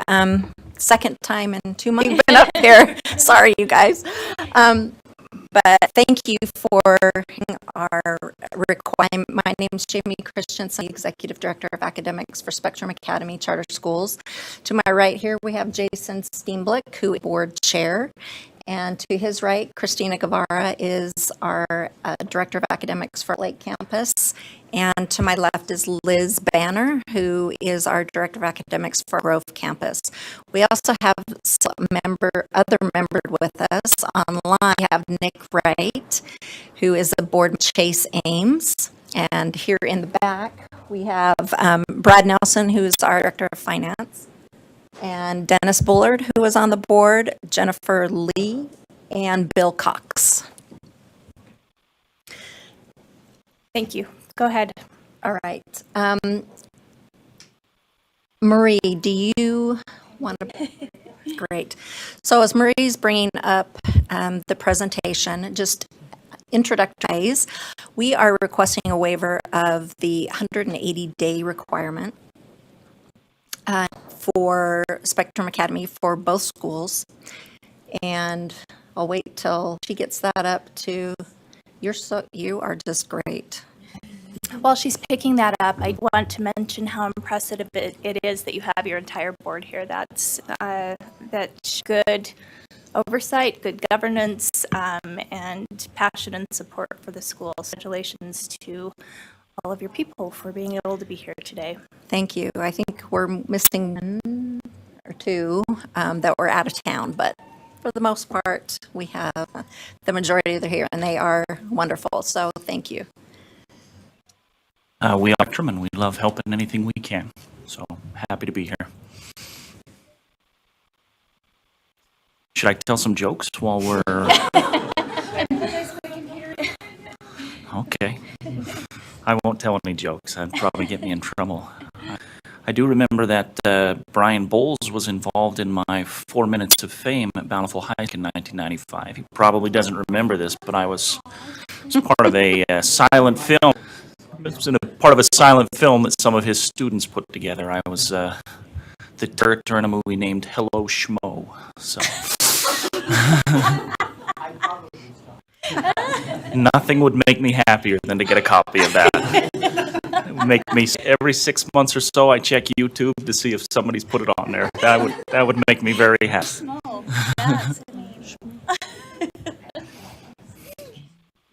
I'd like to was the request schmo. that Vice Yeah. Senator Bowles bring that to the next charter board meeting so that we can be party It would make me so happy.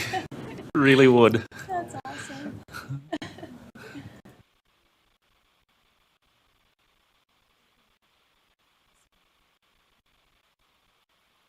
Fine, and I could talk through it without it. I just would probably rather look at that than us. So, all right, go ahead. These are pictures of our kiddos and some of our staff. So, again, applying for a waiver from the 180-day reasons being on next slide. We have had significant the last couple of years.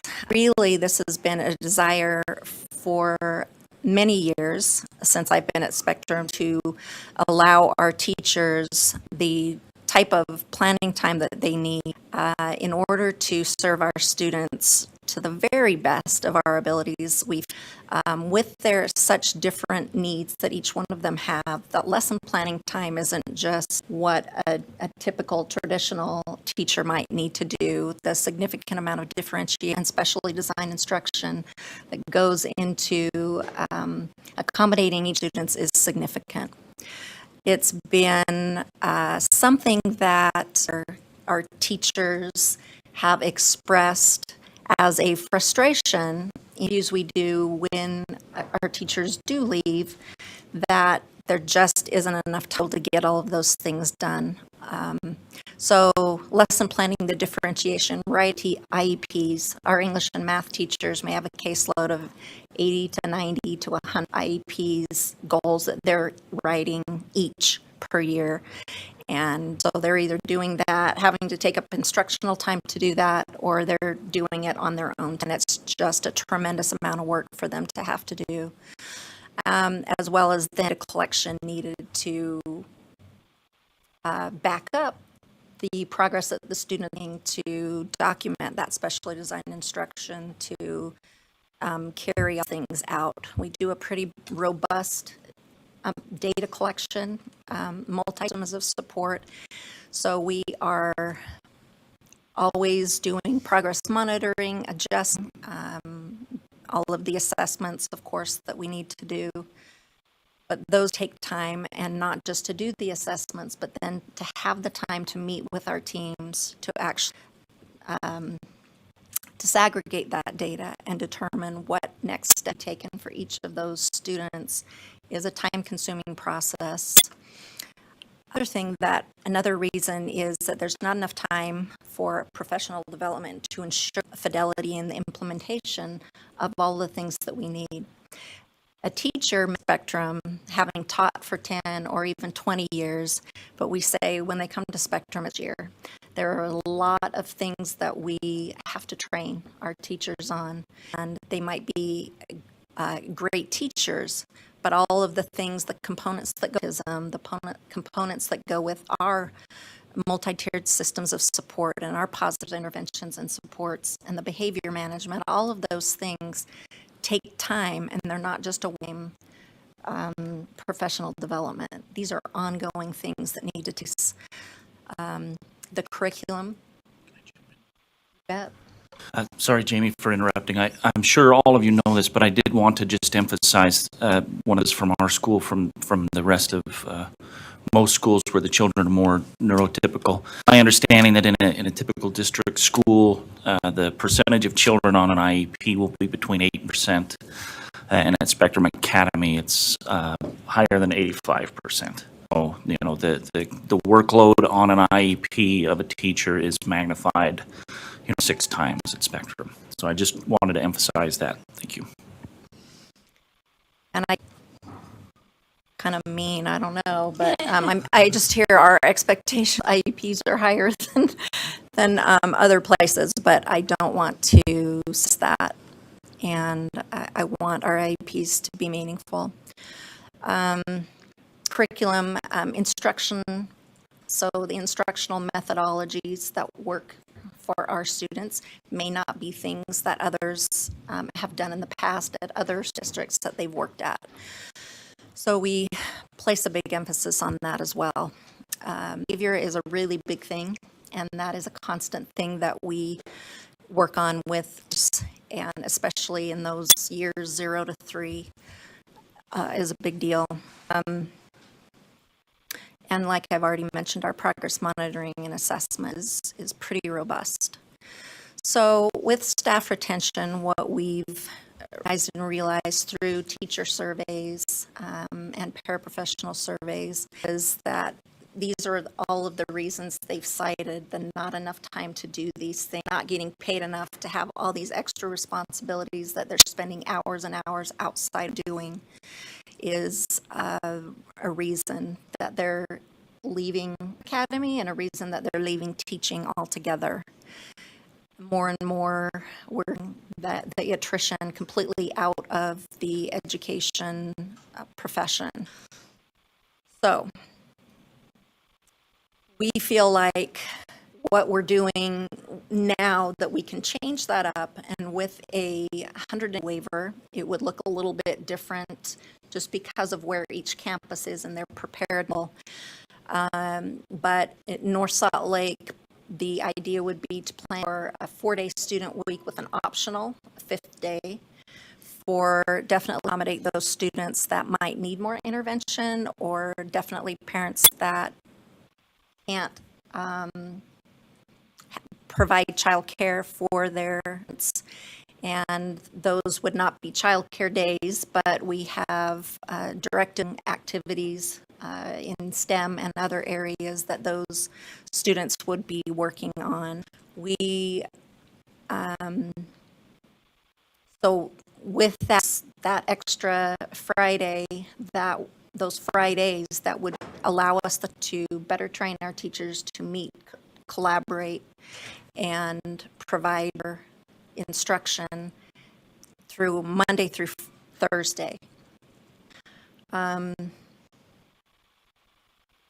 The Pleasant Grove ease into that a little bit. They are going to add a few, if extra professional development days built into the calendar, but they will still have mandatory Friday attendance. So these things filled will give us the opportunity to accomplish what we need to. Right now, we feel like it is filled with, while we are there 180 days, it's quite disjointed with, there's a teacher professional development day middle of the week or at the first or the end of the week already 4 times a year, and then you have days for parent-teacher conferences, and you have a lot of things that break up, and we really feel like if our students could have 4 solid days, there are no options in those 4-day weeks at all, that we'd be able to accomplish their academic, social, and needs better than we are currently. And then some of those that will need to attend on will still come and receive those services on Fridays. We did survey, if you to the next slide, and I don't know if either Christina or Liz have anything to input. Okay, so we have surveyed over this school year.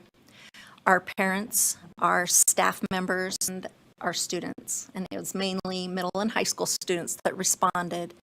But we're really nervous about doing that to begin with, quite frankly. But we really were quite surprised the amount of support we had from parents and from staff. We were surprised, but if you'll notice, it's really interesting that the higher percentage of approval came from parents and students.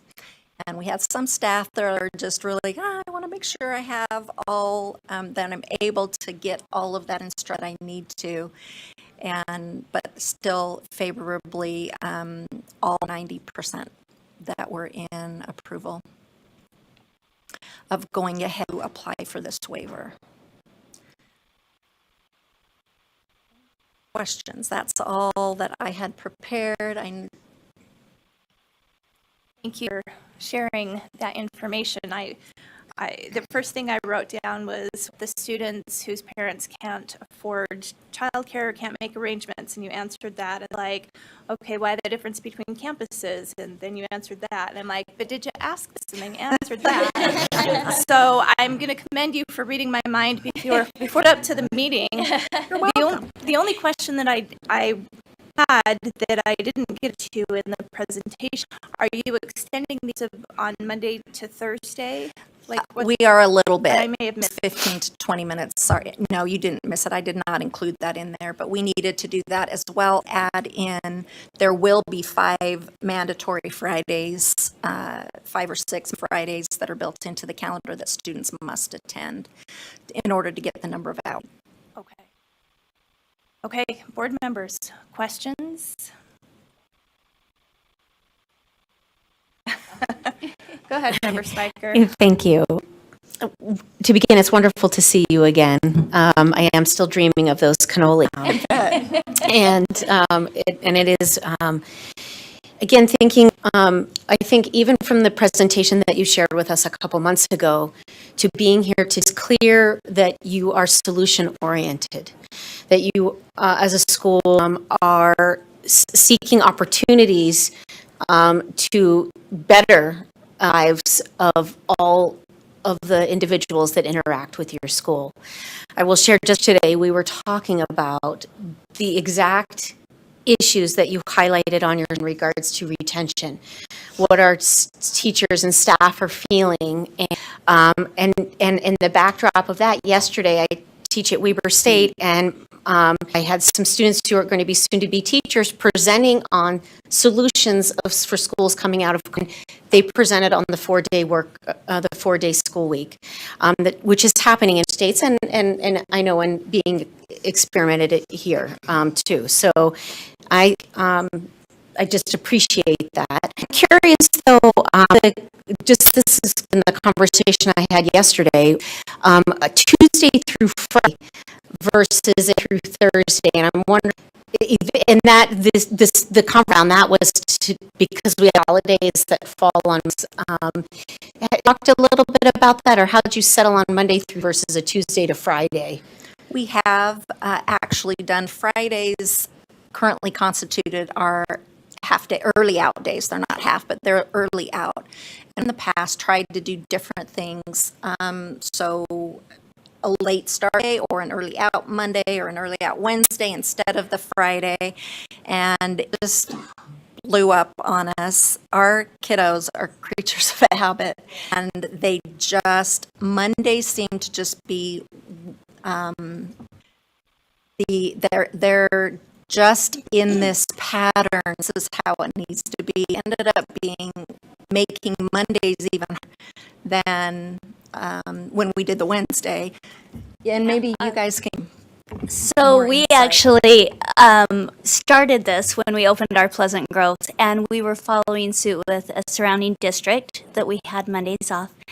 And we had so many behaviors on Tuesday and on Wednesday. And we started keeping track and trying to be very data driven in what that looked like. And through a process of data tracking and resolving those issues and trying to see, okay, is it because of this? Is it because of this? Putting different interventions, supports in, helping our teachers understand how to start those days, all that process, we still were just seeing that our kids, and typically we usually get a rough day on Tuesdays, right?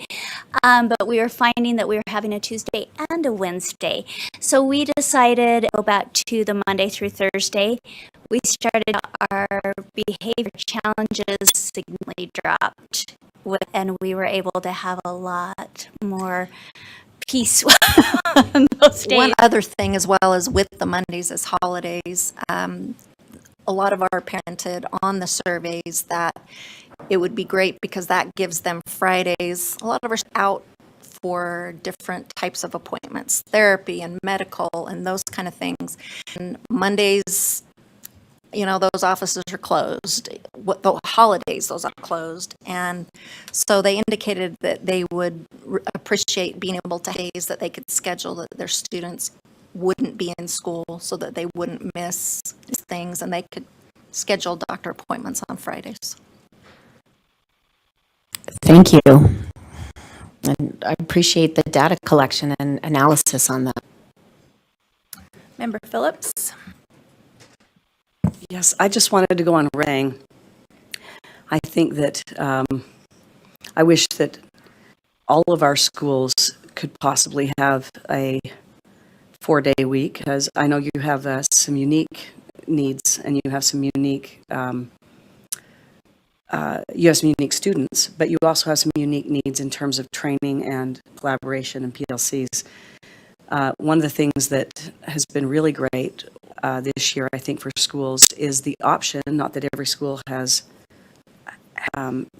enacted this, but to have, depending on the needs of their students and so on, some online days to allow teachers and to kind of catch their breath in a year that's been a little bit unpredictable. But some of the things that you bring up, as Member Spiker said, really make a huge difference, and I think even potentially in outcomes, if teachers are better able to prepare, better able to be trained and meet the needs of individual students, the outcomes are just sometimes that only how you can carve away some. So thank you. Thank you. Other board member questions or Vice Chair Bowles? May I ask 2 or 3 questions in a statement? Thank you so much. So you gave us good percentages of parents. I mean, to have 99% of parents surveyed want to do something is really impressive. How many of the number of parents that you showed us that responded 99, what percentage of total parents does that represent? So there were 500 parents that responded, and we have, so it was about a 33%. About 33%. And often in surveys, if And someone let me has just- a strong feeling, they're going to respond. Right. If they have a strong feeling. So that are probably those with the strongest feelings who are responding, and others maybe not as much. But 99%, but to remember that that's your parents, not 100% of your parents, 99%. Right. So that we all remember the state board rule is 8990. You do meet the 990. So the 80 days and 990 hours. So you have meeting a portion of that rule. So the waiver is for fewer than 180 days to make that happen. So did you count, since Member Spiker asked you about the holidays on Monday, and you gave us good reason why you chose Monday through Friday. Did you count those holidays off? Yes. Within those 990 hours? That helps too. Now, and I heard Chair Tonic say she understood, as you're explaining, she had questions about why not the same schedule, and I must have been during that time. Do you mind repeating why Pleasant Grove would not, and And it's North Salt Lake, yeah, have the same schedule. You bet. So Pleasant Grove has quite a few new administrators, and they've had some real staff changes into planning effectively to go into place. Optional Friday attendance was going to be a little more than they feel like they have the capacity to do at this time. They need extra time to prepare teachers, and so taking a few more development days during the year would be great, but to plan a robust optional program right now is, they don't feel comfortable with at this point.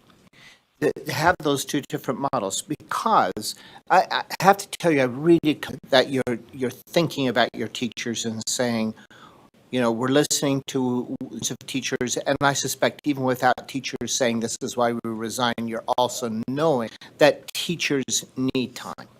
You just know how much that to teachers is more important than salary increases, to have that time to do, you know, the kind of job they would really like to do.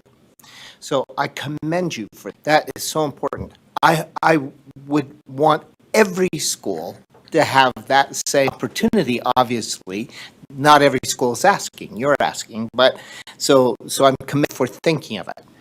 But the piece that separates for me, because I would, unless we feel we should just change across a state, and we don't have the power to do that. State boards to have engaged in that to give that option Monday through Thursday, every school in the state. But the piece that separates to me is the kind of work that your staff has to do relative to P's and IEP goals, particularly, that you're tracking all of those goals for each of those individual students. So to me, that helps to separate it for you're justifying reason why that's important thing, because kind of requirement that your teachers are asked to do above and beyond other schools. But then I come back to, but aren't the Pleasant Grove teachers asked to have those same, they're still tracking IEP goals of students too. They're doing that work. So if we're approving for that reason, isn't it a good practice for both schools? It is. Just instead of using days, they're going to take other days that are peppered in through school year. I can speak to that a little bit because I'm at the Pleasant Grove campus. Of our teachers really liked the idea of having those professional development scattered so that they can get their uninterrupted time with lesson plans and different, and then looking at that model that North Salt Lake is doing for the coming year. But as we surveyed our teachers' administration, this is what they felt would work best for them and their situation. And we have a little different dynamic of buildings and staff and administration than North does. And so for our population of students and our population of staff and our population of parents, we felt like in reviewing all those different stakeholders and talking with all of them, this is what they would prefer this year. Just one last little piece. So I understand that, and you're being conscious of what the individual camps are, and one size doesn't always fit all. Right. So, but kids say, make that same argument. You know, we've got to have, I think, on the board, and members may think differently, if we are to approve it, it has to be for a very specific reason, so that anyone else with the same reason, we're going to be fair and equal with every school. If another school comes and says, we have reason, we should feel we would want to approve because we would want to be fair with every school for the exact reason. So here I'm pushing a little bit of that, of making sure. So then why peppering professional development days into the North Salt Lake School as opposed to making sure, because you talked about kids who like those routines, which I know true, for them to come Friday with just that peppering into. So I'm trying to balance why one for the other, and we have to have a really specific reason that this is the model that we should use. These are the criteria we would use as a board proving a similar request. Well, I think the area is the extra work that is put upon teachers for all of the IEP and the dated legal compliant things that need applied with. Now, whether that's done on a Friday or other days throughout the summer, I don't know that that necessarily matters. The reason behind it is the work that they're being required to do in the extra professional development. I'm going to follow up to what Vice Chair Bowles said. How many professional development days? Because it doesn't sound equitable in my head. Like every Friday versus some professional development days scattered. How many are we talking? We're thinking between 3 or 4, and we already have some extra or some teachers and some teacher work days built in anyway, so that would help us be able to give them that time that. So I have a related comment question that's linked into this. So I think every one of us was thinking the exact thing that Vice Chair Bowles so articulately spoke about. I also think that any member of the state school board is probably going to have the same question and had the same need to be able to apply this in a fair way. So I would advise you to revise perhaps application for a waiver so that the application is simply the more flexible thing to do.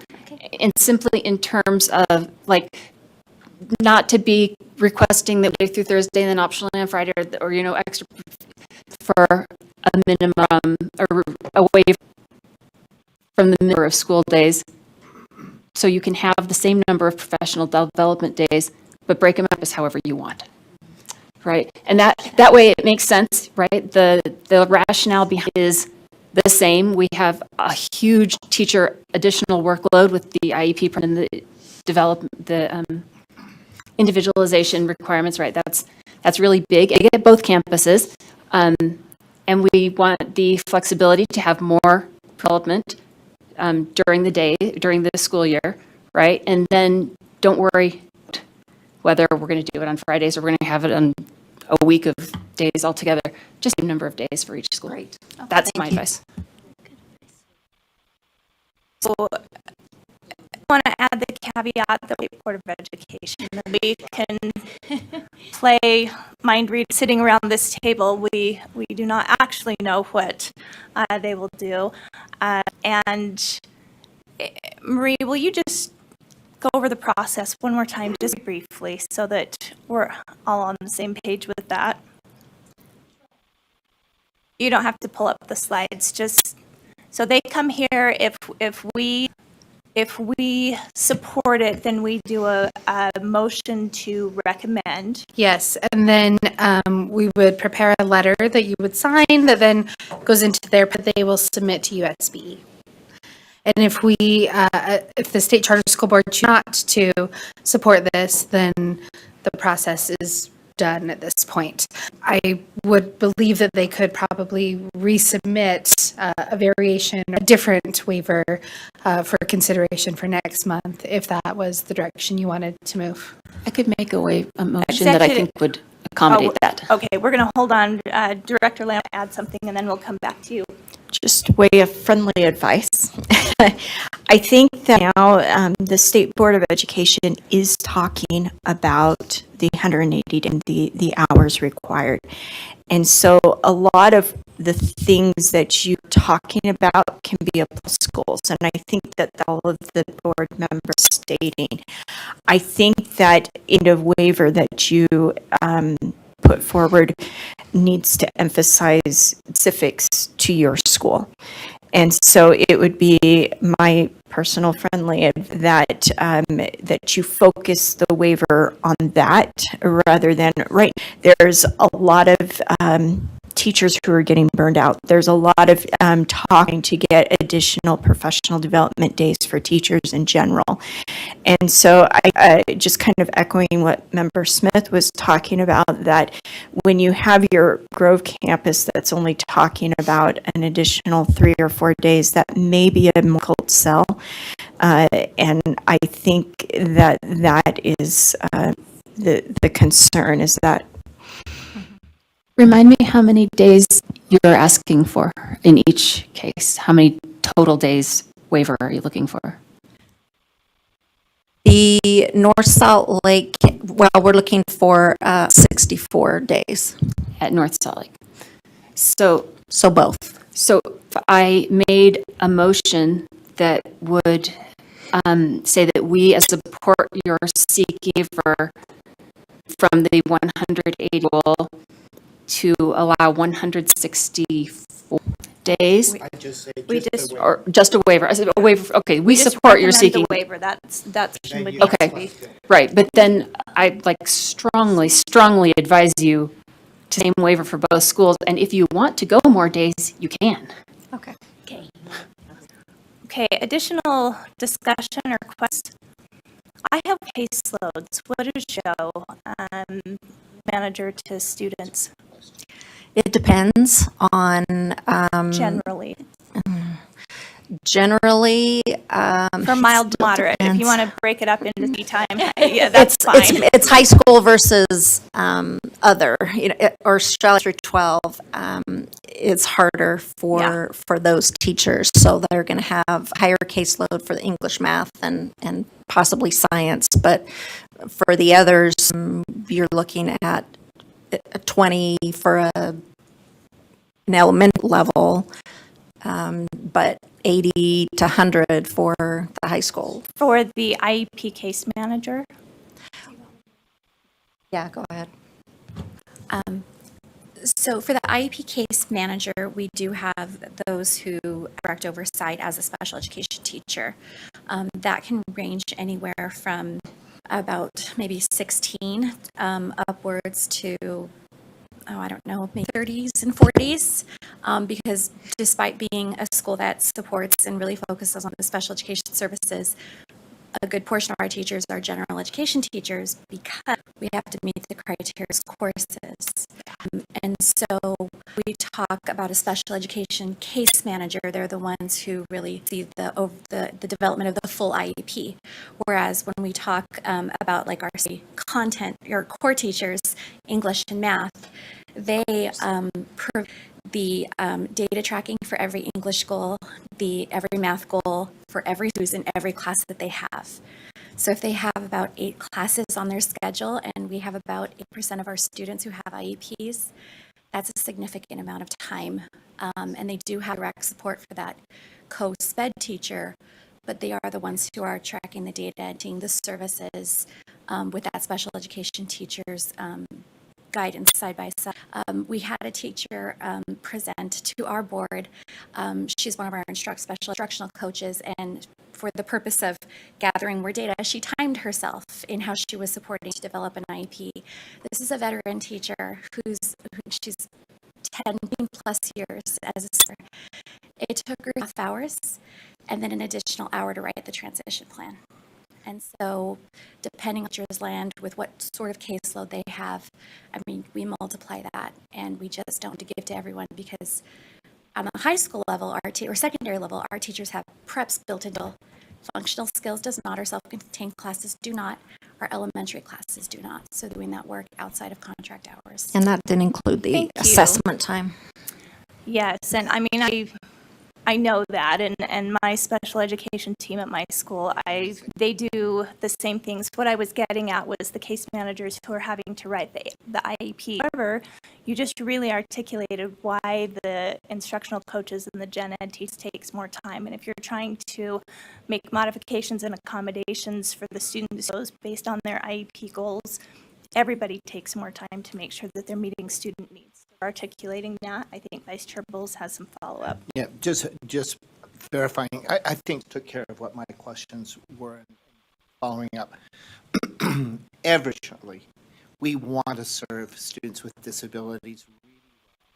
and to complete good IEPs, transition plans, to do the testing that needs to be done, requires a lot of time, more than a gen ed teacher in another setting would spend.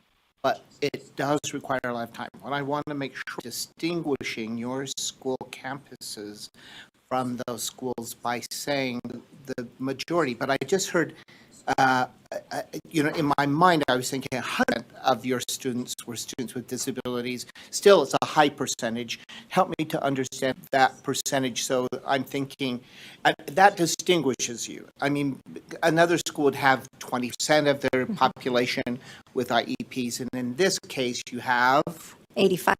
85%. Thank you. Okay, thank you very much for that. Trying to figure out the best to move forward, and I guess I would like to know from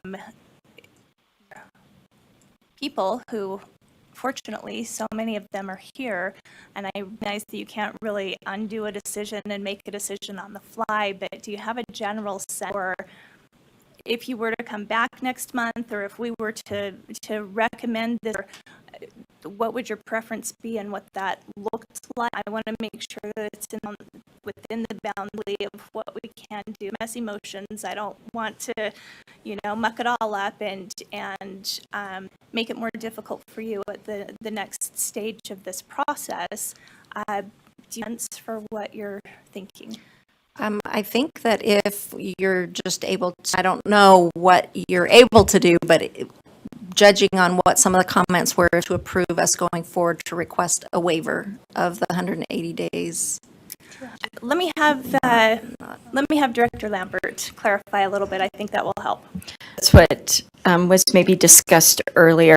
I am a little concerned about that quite meeting what's required in board rule. So, my screen to go blank. Of course, sorry, I have the rule pulled up, but it says basically need the recommendation from your authorizer. And I'm not sure it's an appropriate recommendation for us to basically sign a blank check, so to speak. I think it does need to be more specific. The waiver that you had presented to us is on this screen. I think what maybe the board needs at this moment is this really what you want to present? Do you want to present something different? Do you want to think about it? I think is that fair what you're saying? Does that help give you a little guidance? If I'm reading the tea leaves right, it is that we should not present this to the state board, that the advice would be back and come here again next month. And if that's the answer, then for the board, I'll be here next month. No problem. Whatever we need to kids and the teachers. So. Well, and I'm going to push back just a little bit, and I would say that that's quite accurate. We are trying to give the best possible opportunity to the school. Okay, yeah. And then we worry about the timeline. I would like a really clean motion that we. You have, okay, Just Director Lambert. on terms of the timeline, so once you submit the waiver, it's up to you of how quickly you can submit the waiver, but then it typically goes through me and then it goes to the board, so you're talking about 2 additional months. And so I think you also need to be considerate of your own schedules and planning for next year.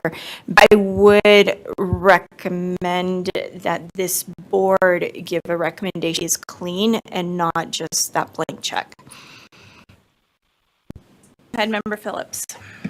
So it appears to me that the waivers requested for North Salt Lake. Here's that way. I don't know if it would be better if we just left Pleasant Grove off. No. You have very similar populations at both schools. So if you need a waiver for one, you need that flexibility for the second one. Any person with logic in there going to say, well, if you need it for this one and you don't need it for that one, that's kind of weird. Okay, so I think, and what you're really asking for is not, I want to go 164 days. What it is I want the flexibility to go as few as 104 days if that's needed, right? And so you would definitely want that same flexibility for your Pleasant Grove becomes necessary in the future. So I think you are undermining yourself if you do not make motion include both schools. I agree. We okay with that. The plan is the same as for both schools. Vice Chair Bowles? Kind of answered for me. You're thinking of gearing up to that Pleasant Grove. What my question was for this year is sometimes those waivers from the state board have been for 1 year, only for 3. Yeah, it's up to 3. They could do it for 1 year. And they may want to do a shorter one. They are looking at all schools. Yeah. But it's up to 3, and then it's based on data. So like if all of a sudden scores tank, then you probably would, Yeah. you would want to stop it. So But if you have that for the Pleasant Grove in the ensuing year would follow the same pattern. Like what you're really asking is for the school week like North Salt Lake for Pleasant Grove, but Pleasant Grove is in a trend year till you get to that point, if we're approving for multiple years. You asked for the same. Ms. Steffen? I believe that the school would include a proposed sunset date for packet that goes to USBE per the board rule. But it is typically 3 years. Okay, I'm feeling like this is a lot cleaner now. Does he, I think we're all on the same page here? Okay. Any further discussion? I'll entertain a motion. Member Phillips? I'd like to ask a question and then provide for consideration. Would the 3-year duration need to be included in the motion? Okay, then I'm ready. Okay. All right. Do you want to make, okay, go ahead. I move that the State Charter School recommend that Spectrum Academy at both its North Salt Lake and Pleasant Grove campuses, sorry, let me start over.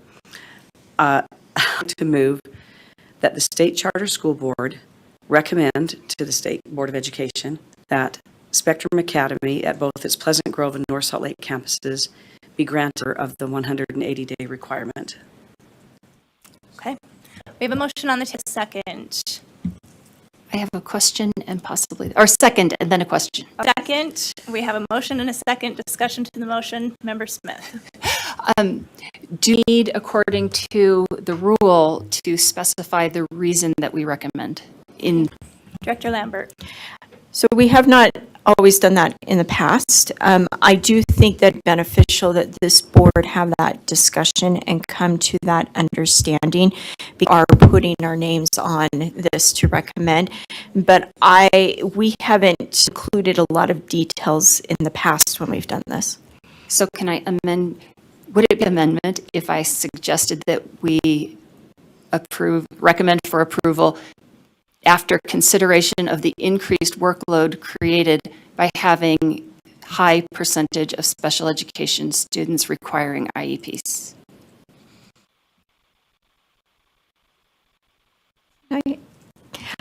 Can I suggest that makes the motion really awkward?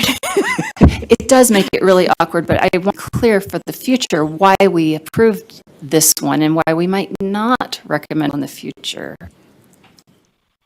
Member Phillips. I wonder if we might not send with our motion, assuming that it carries, a letter or support that includes the context. I think that would be we could a ask great staff thing. to do something like that. I just want it to be really clear so that nobody in the future can be confused about why we did this.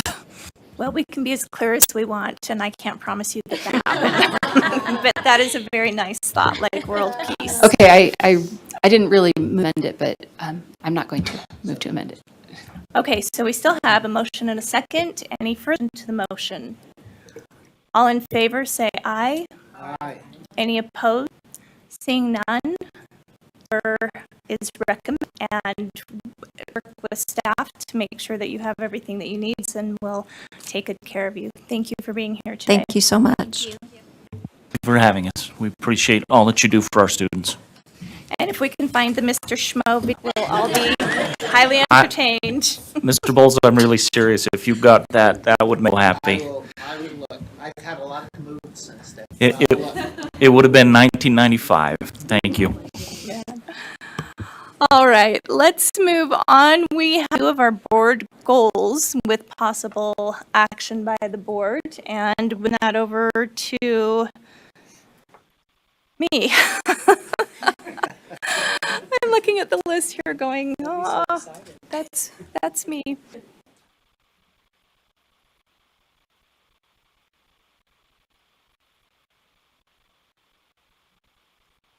If everybody will turn to item 6 in the binder. Okay, that's what I was.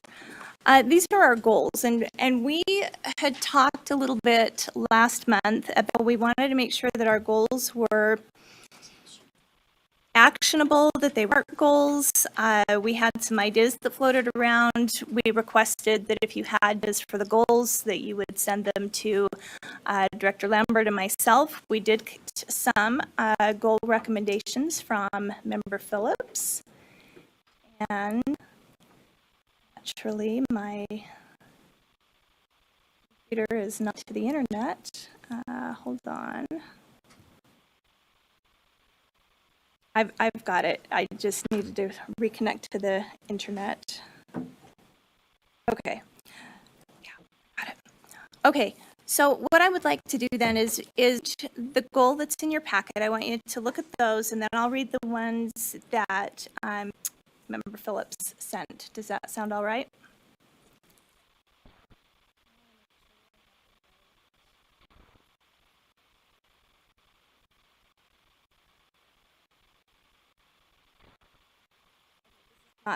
This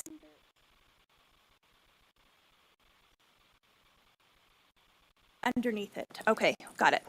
Okay, so we have our communication goal, and member amended to adjust the goal to say 100% of schools by January 23, and solicit specific information from schools to help the state charter school board prove in its efforts to achieve its mission and vision. And that information could be by in-person visits, surveys, directors' meetings, whatever. So basically extending the goal by a year and adding some framing around it. Any thoughts on that? Did I do your recommendation justice?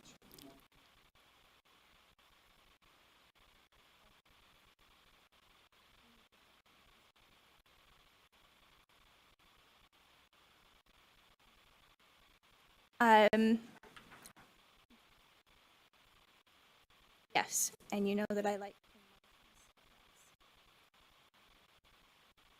Okay, so if we, if the board is supportive of that recommendation and the edit to that goal, I would promotion. I'll move that we adopt as discussed as amended or edited. Thank you. We have a motion. Do we have a second? I'll second. Okay, motion second. Any discussion to the motion? Seeing none, all in favor say aye. Any opposed? And our communication goal passed unity. All right, the next goal is support, and you can see in your binder there.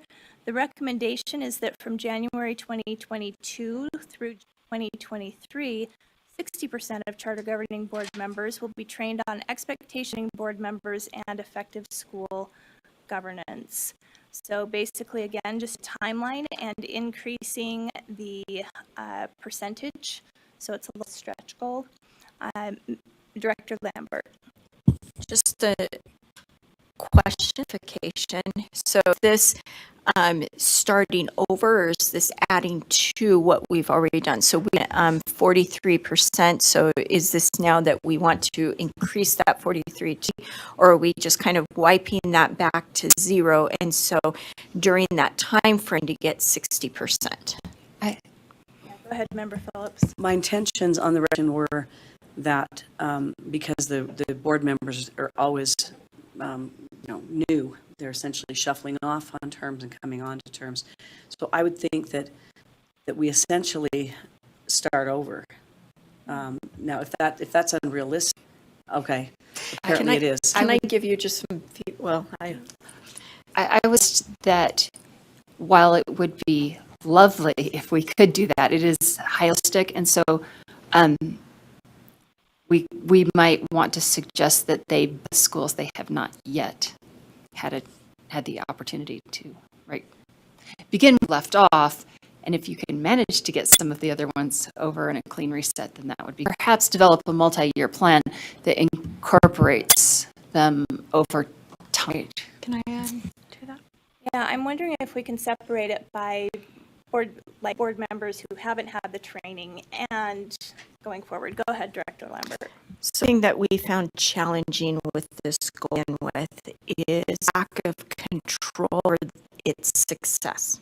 So we can offer as many governing board, I mean, you see how many meetings we do, but these are individuals who are, doing this, they have passion and they are agreeing, but they're doing it as a volunteer.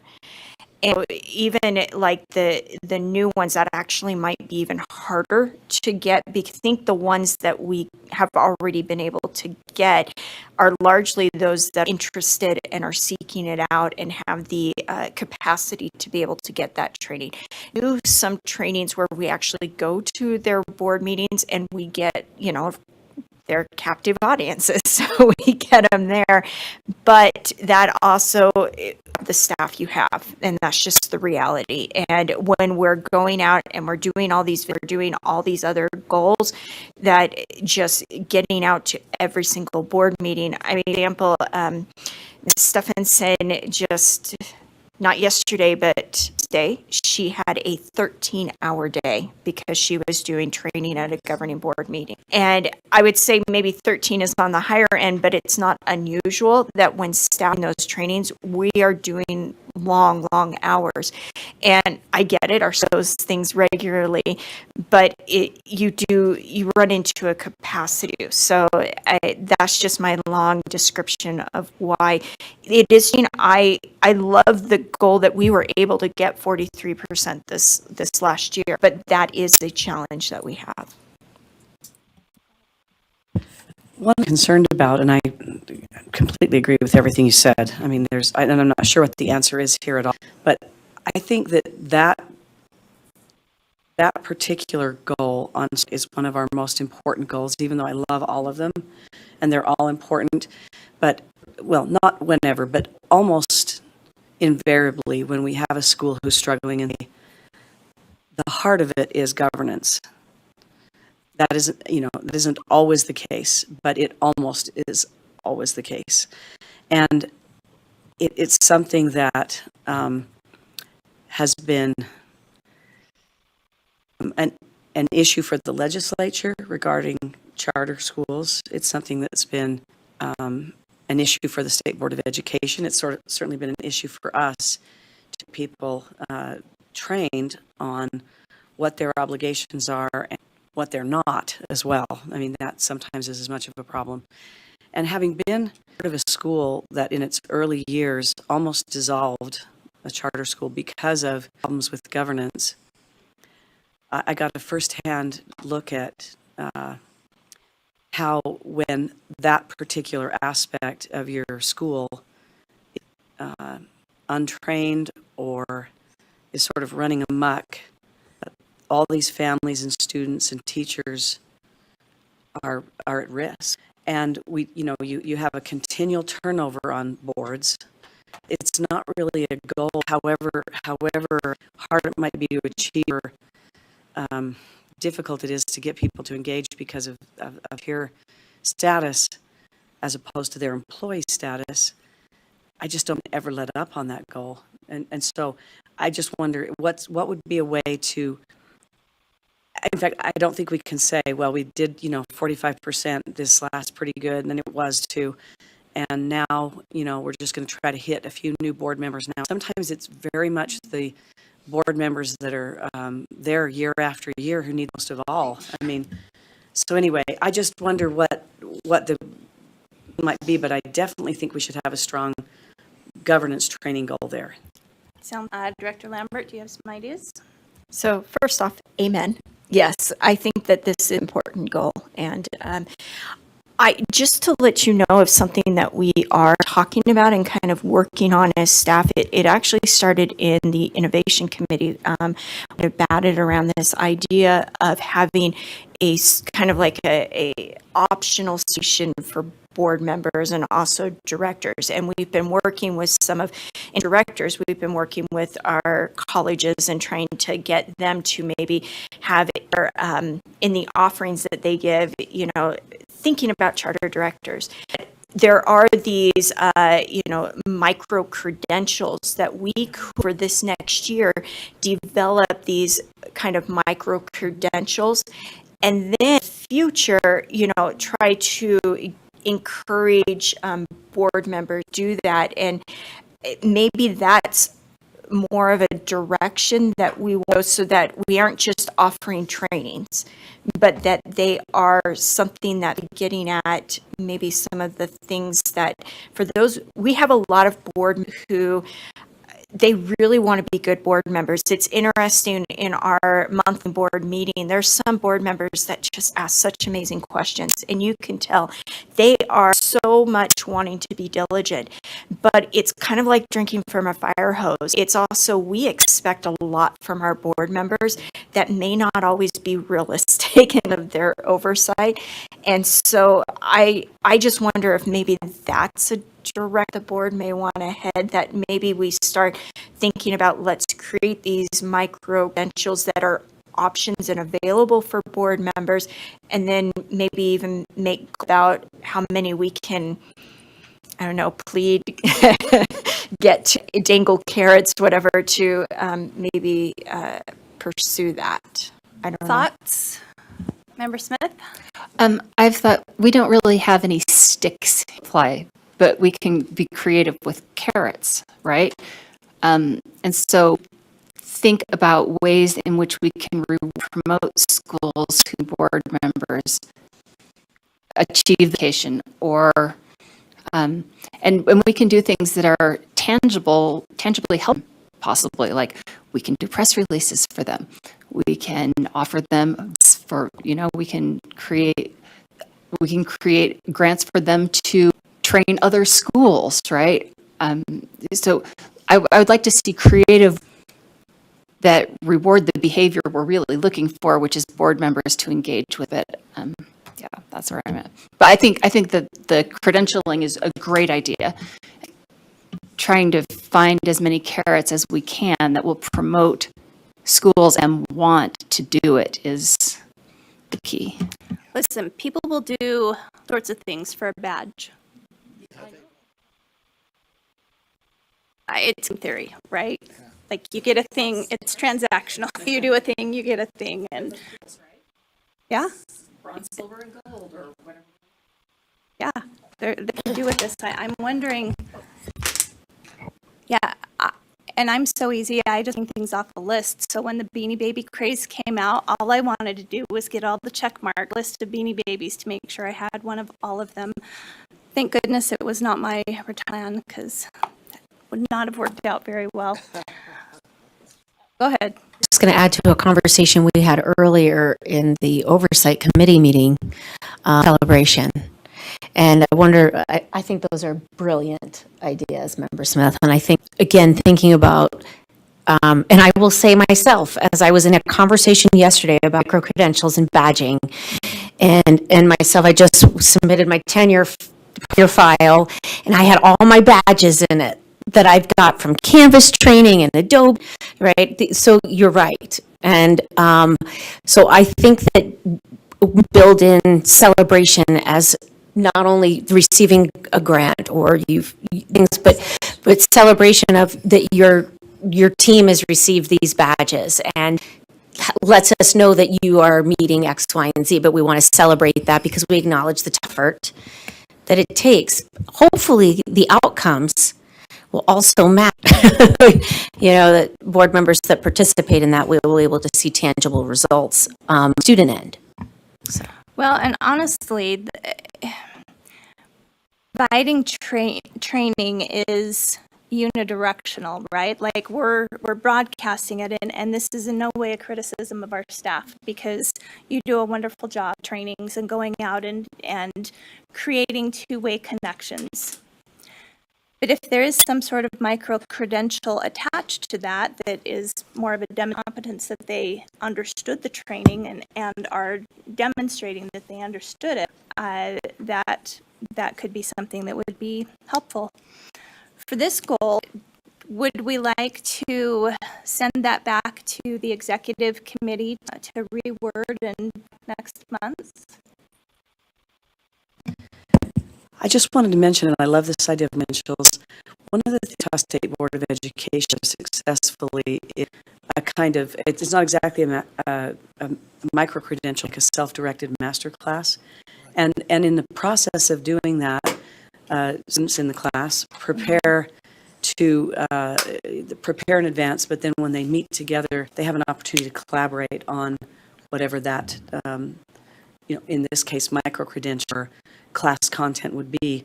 And I like the idea of a certificate, and I like the idea of focusing on different aspects of governance through a micro-credential process.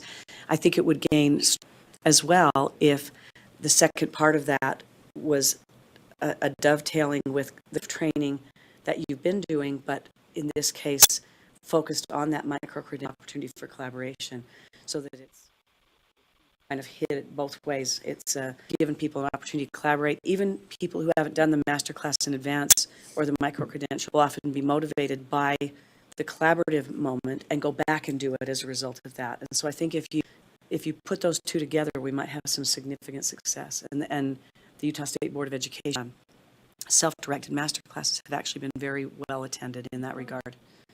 So. Okay, good thoughts. I do also want to balance this out, and I've learned from working with Director Lambert for several years that there are only so many hours that our staff have to devote to things. And so if as a board, we direct staff to spend X number of hours here, they do have to come from somewhere. And I recognize that our board is very, we're not a micro board, and I would suggest that we leave that up to Director Lambert on the how to implement that and what she and her staff have the time to be put forward, and we will work together on a goal and get back for next month. Does that sound good? Okay. Led to the monitor goal then. That one is still in process, and we don't need to, I don't think we need to do it. It's still in process, yeah. Okay, then the Innovate one, recommendation this one is to add to it that the State Charter School Board will reach out to charter school holders and other education stakeholders to solicit suggestions for unique and evidence-based practices in an effort to support innovation and identify new model potential application. Director Lambert. You have, you were just guessing, or you have really good peripheral vision. This is a goal that as staff we've been struggling with a lot, and we've had a lot of really great discussions within the authorizing committee of this goal.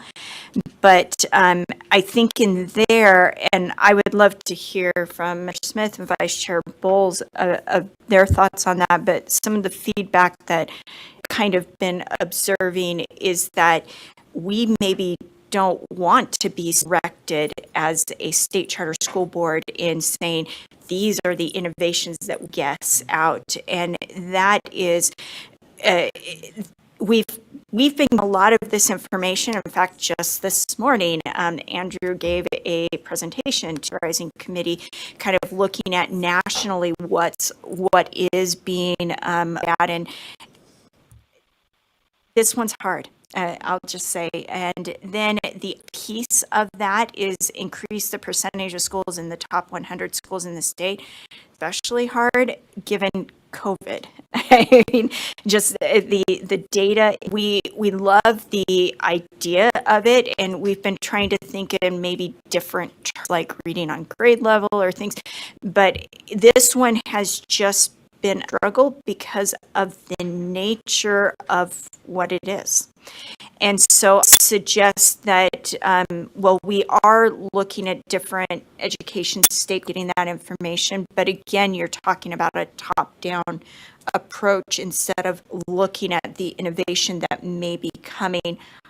I'll just say one I suggested and came up from the research, we may want to do a job of just finding the innovation happening in our schools, and that might be our needed first step.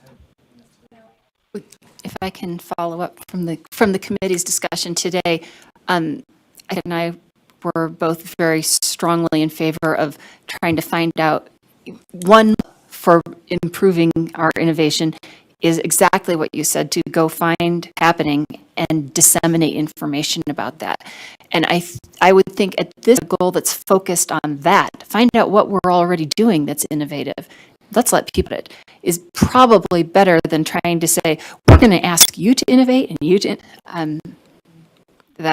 so I would suggest maybe we try to refocus our goal around that concept. It seems to me that this is something that we did a few years. Member Moss and Vice Chair Bowles and I on the Innovation Committee discussed doing, and I think we were looking for the youth staff had some innovation and work this direction in a way that will not handcuff Director Lambert, but be able to see exactly what we have. I believe a survey that went out to schools 3-4 years ago. Go ahead. So yes, we did send out a survey a little more specific in what it was asked. It was asking what flexibility would you need so that you can innovate. So it wasn't like gathering the innovation. Now, we have done this in different methods. It could be that for like an annual civics report that had to go to the state legislature to ask schools, hey, send us the great things you're doing in civics. But it was often, well, those who like to respond tended to respond. There's a lot of innovations going on out in the field that they're just busy teaching and innovative. They don't necessarily care as much about tooting their own horn. And so really, I am getting a little for my staff in terms of workload, but this might be more in terms of, when we're going out and visiting those schools, that maybe instead of being me focused and what does the SCSB do, maybe be them focused a little more and find out who are and just listen to them and understand them and find out the innovations that they're doing. And then we would maybe give a qualitative report that then I'd love to be able to link in with you lead and we share. So I think some connection in maybe doing that, but that is more what I imagine, unless, again, to your last point, unless you want this to be our focus and maybe put other things to the back burner, including the other goals, but maybe if we can embed this in with that communicate one. I would love to, next steps, a goal, what you think that would look for us to consider as a goal, a focus on ending innovation as it exists in our schools and disseminating that, right? And so say something about gathering information as you do school visits, right? Well, and keep in mind that these are our board goals. These aren't staff goals. So what that would look like is I recommend it to the executive committee, then we could work on that and bring it back. But I don't necessarily Director Lambert with writing our goals for us. And No. I think it would be really important to know what she feels is feasible, right? Well, right. So she's on the executive committee, and we would definitely take staff perspective consideration when we figured out what we wanted to do with that. And discussion is so important because it gets the perspectives of the board members, and we can see the direction that we want to head as a board. But then we also need to goal and recognize that if we're asking staff to do X, that maybe Y is not going to be done as diligently as it would have been done otherwise. It's a balance.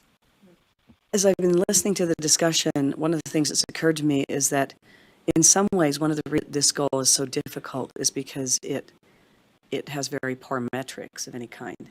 I mean, you know, when goals have those poor measures, you end up feeling like you can't do enough almost, you know, and there's not really a direction. So I think one of the things, whatever we decide to do, and I like the idea of discovering the innovations that are happening and making sure readily available, maybe in some very concrete ways for schools who would like to be in, and especially, little spoiler alert, because the innovation, which is really called the Regulation Sandbox Bill now, SB 191 has patent colors finally, and so we are looking at potentially our district schools feeling freer to do more innovation, even if it's just slightly so. But the point being that if whatever goal we have here, we should have specific metrics so that staff knows exactly what they need to do, but they need to do more than that. And so I think that will help a lot. That's excellent input. It's almost a review. We need a lit review on innovation in school. Yeah, hopefully not. Yeah, is that something that, not that I want to do this, I don't think, but is that something supported in the past as a white paper or brief, or that something we could, because I know we have the capacity on this board to do that, or is that beyond our reach, or is that something staff would do, or what do you think? Because I think that's a great idea. Been reports that have come out that we have engaged with third parties, like that. We would not be offended if a board member wanted to you are correct. There is so much capacity on this board, and that's why we've been you guys for doing some trainings and such. We definitely work with you and help you on that. We want to be your staff. I just say yes, hand this off and do it. And staff very much takes that you set seriously. So even if you were to set a goal that is just for the board and just what we as staff would then look at this and say, okay, as staff, how do we link into that? We taking a very long time that we would not be offended if that's what you wanted to do as a board. I don't believe that the board itself has ever done a white paper. Staff, like I know when I used to be the data person, I did some white papers and did some of that, but that was always as staff. Okay. Yeah, go ahead. I wonder as we're considering our goals, and this may have been done prior to my member board, but have we ever specifically asked and offered even a text box? Have we ever asked our what they would wish that we could provide to them that we're not? And what has been the response there? And what has been our response? Interested in, obviously there might have been 100 things, but maybe you could just highlight. In other words, I wonder if that information shouldn't be something that is reflected in our goals in some way. So first off, the survey that was referenced before did ask that. That's what the survey actually was focused on. I can also tell you, when staff goes and visits, I mean, each visit is unique and different, and there's different, but a lot of our, just our kind of, I don't want to call it routine visits because that makes it sound like we don't like them, but these are actually types, but just our general visits, that's what we're talking about and we're asking. A lot of staff would have that just qualitative type information. Every meeting, we have what's called a good news minute, where a staff member says something good and positive or something unique about a school. So we are asking about that. We're asking about what we can do. A lot of times, the fact that we get has, to be very honest, more to do with USBE than it's. There are things that they don't like oversight, I can tell you that. But in general, there's a lot of confusion about between who we are and who the State Board of Education is. And so a lot of responses have to do with things that aren't in our control.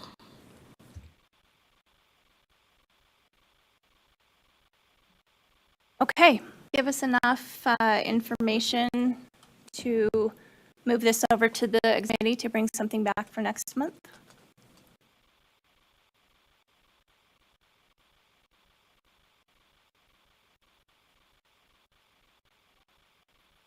Yeah, I want it to match the support goal because, oh, I don't think so, do we?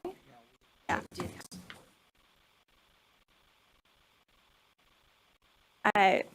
We can too, but I'd like to move that we direct the executive committee to rework the evaluation, including solid and clear metrics, and that be brought back to the full board for consideration. Okay, we have a motion. Do we have a second? I'll second that. Okay, we have a motion and a second. Any discussion? All in favor, say aye. Aye. Any opposed? That passes unanimously. So now remind me, did we vote on communicate, monitor, educate, support, and innovate?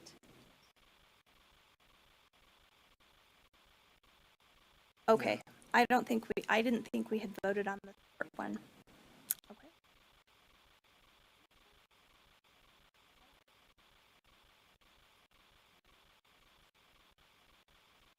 Castillo? No, you did not make motions on that one. Okay, that was throwing me off. Yeah, let's just clean it all up. Thank you, Chair. I'd like to move that we direct the committee to rework the support goal based on the discussion we had in meeting and bring that back for the full board's consideration. Okay, we have a motion. Do we have a second? Second by Member Smith. Any discussion to the motion? Seeing none, in favor, say aye. Aye. Any opposed? Okay, that motion passes as well. We'll move to our legislative update and possible action by Phillips. Okay, and I think that, well, for a while we had Mr. Tassel of the UAP, I think Ms. traveling and won't be here with us, but I don't see Royce in the back, so hopefully, all of us, we can give just a quick but comprehensive report about the things that we did. So, sort of good news for us is that we were conflicted in our support for F14, which required some additional transparency with curriculum and extra workers. We didn't like that aspect, but we felt that that bill, of all the bills that were presented like it, was by far the most reasonable and allowed for local control. That bill has had it and will not pass. And it appears that no bills with that context as an update for our board. The number on that was SB 114, and I believe it was substitute, maybe it was 3. Never mind. 2. is what it was. We've decided it was a substitute. Either way, none of them have passed out, and probably a good litmus test for maybe a calming of the concerns about teachers and curriculum. I hope that's what it is. I definitely hope that's what it is. A couple that we were very interested in. The Innovations Initiative, now called the Regulatory Sandbox in Education, SB 91. I believe it's Substitute 1 that has now passed as of, I think, while we were reading it had been sent from the Senate back to the House, and it did pass today. That's really exciting because I wanted to mention something that's happened in the course of discussion and substituting for this bill that I think is very, very positive. Dovetails with what Representative Pulsipher did last year in attempting to the State Board of Education as well as the legislature identify reports that aren't necessary or that are redundant. And that is that one provision of this bill requires that the State Board of Education bring back a report to legislature, schools bring back, the state board bring forward about waivers that they couldn't because they are statutory rather than board rule, and so that the state legislature itself can begin to tool or adjust or in other ways remove barriers to innovation that are in and that only they control.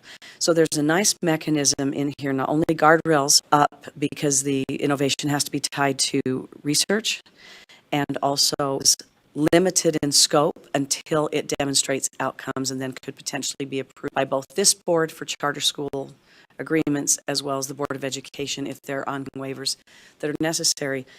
So it has these wonderful guardrails around it, but it really takes the gate and pushes innovation forward and then has this loop back to make sure that if there's statute that's interfering, it actually may be one of the most significant boosts to innovation we've had in our state for a very, very long time.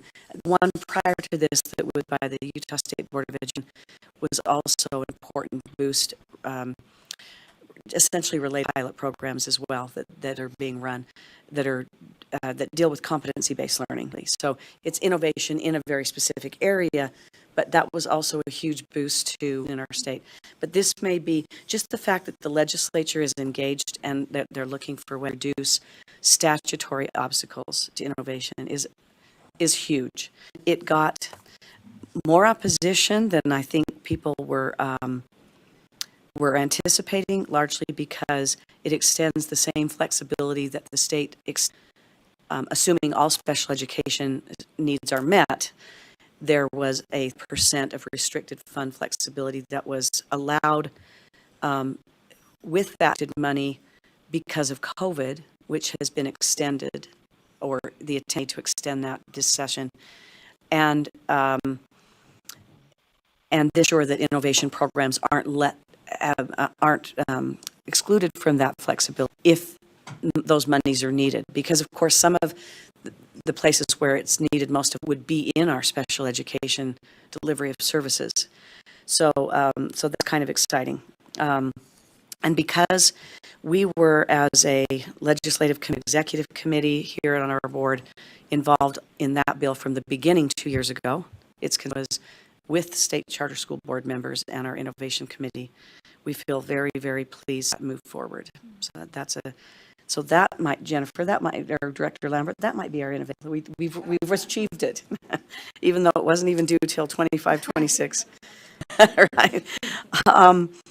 We have, there are some important bills in play that I just want to discuss, but I also wanted to that it appears that Representative Pulsipher's bill that widens charter school admission, HB 294, to include foster children given a preference in a family has good wide support and is on its way.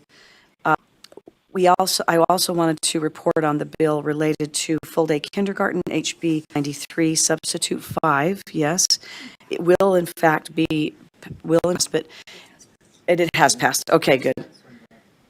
And one of the things that's great is it's not as aggressive as the original,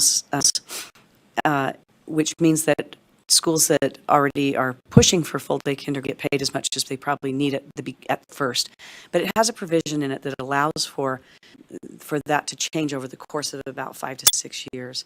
So it's a very positive that allows for a good chunk of transition period and properly prioritizes schools that need it most in underserved areas and has a mechanism for all schools to reach for that. We have things that we're going to need to do. Let me talk about the last bill and I'll end with those. The bill that's still in play is SB 134. I just wanted to give you an update on it. Our board did not take a position. We didn't necessarily support as a board, but we were philosophically, I think, in support of making sure that kids were educated in a least restrictive environment. The incidental benefits clauses, they would reflect those that were in the federal definitions just because there's more flexibility with those. There's the outcome and fate of that bill is as yet unknown. It has a lot of opposition. So we'll watch for that. And you know that HB 211 related to the school fee changes and provisions is dead now. That bill has died. For us, in the interim, there are two very important tasks for our, and as I understand it, remember, I think you are on the legislative committee now, is that correct? Or, yes, okay, so being heavily involved in this, that I'm very pleased to have partners in our executive committee members, and that is, we have two big tasks. One is to ensure that we continue the conversations about charter-based funding and make sure that there is an actual formula rather than count amount tied to charter-based funding so that it, within reason, approaches more the funding of small districts and that is tied to the WPU so that charter schools are not, they've been in for the last 25 years to essentially come begging every session, ensure that what we have stays, or that maybe after it increases some reasonable amount. That's been a big thing for charters, especially when the funding was cut initially at the beginning of the pandemic. So the good news is that the base funding was maintained the previous year after it was mostly restored after the pandemic special session, but that now stakeholders, USBE stakeholders, charters, legislators are all very aware, districts too, who are involved in because they're involved in it from the small district perspective, but they're sympathy charters-based funding needs. They are all aware that we have to come up with the formula so it isn't just silly, and it isn't just throwing a dart at a wall. So we need to be very involved in those discussions off the ground as soon as the session is over. The second thing that we are working on is the legislature included language in statute last year ago that gave the State Charter School Board more autonomy with its own allocated funds.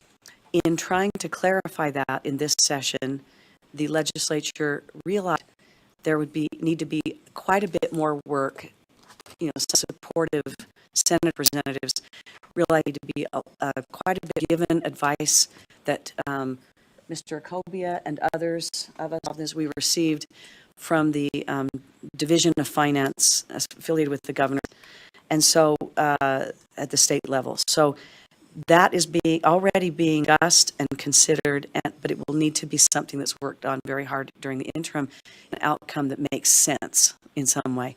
And by making sense, I mean that it's workable staff, that our board feels good about it, that it meets all requirements of statute, that we're designated, if needs be, as a certain it can receive allocated funds on our own.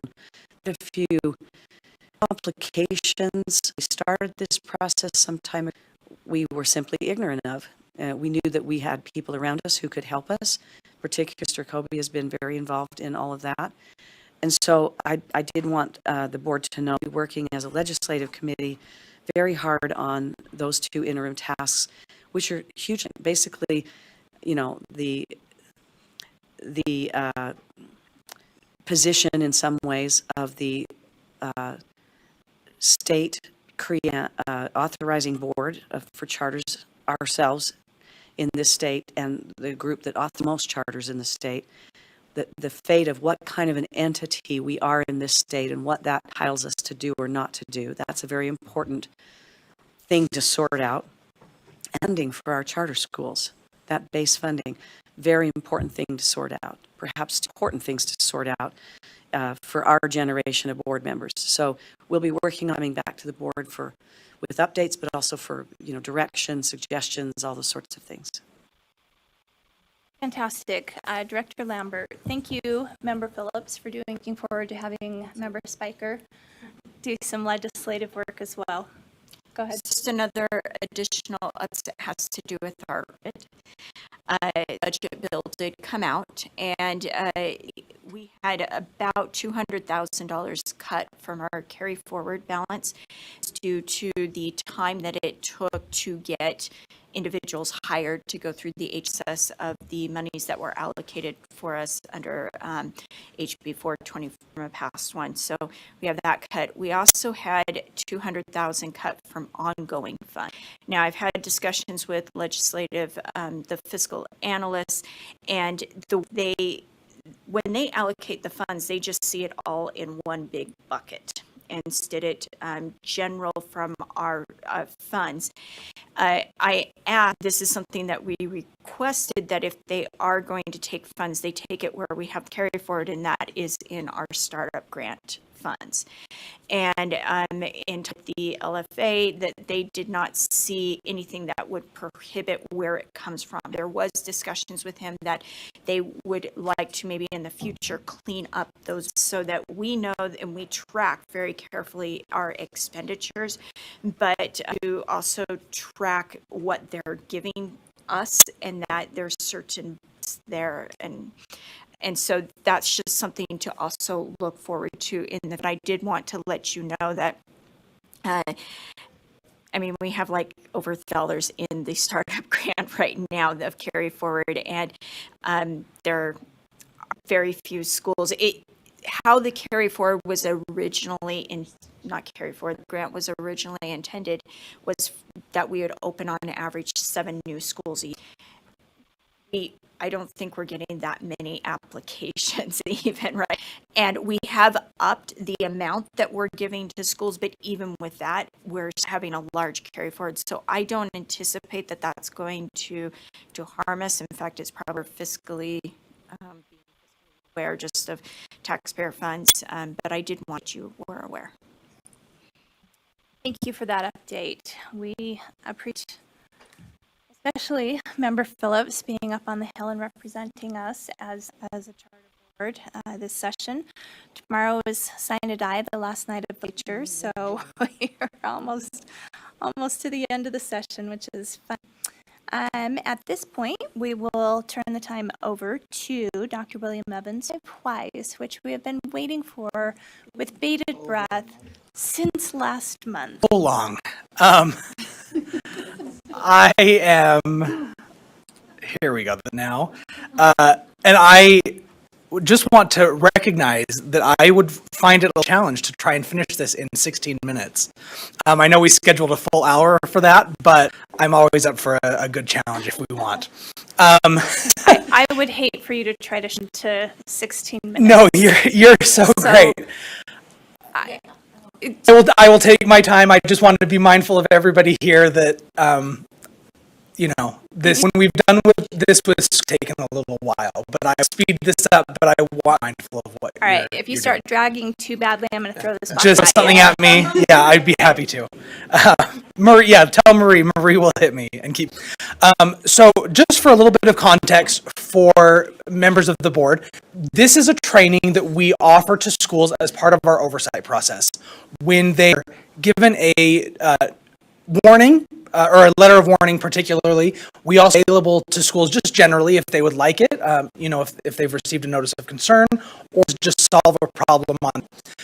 One of the reasons that we settled on this idea of providing this training is really the tension or the the area we find ourselves, we want to recognize and honor the autonomy that charter schools have.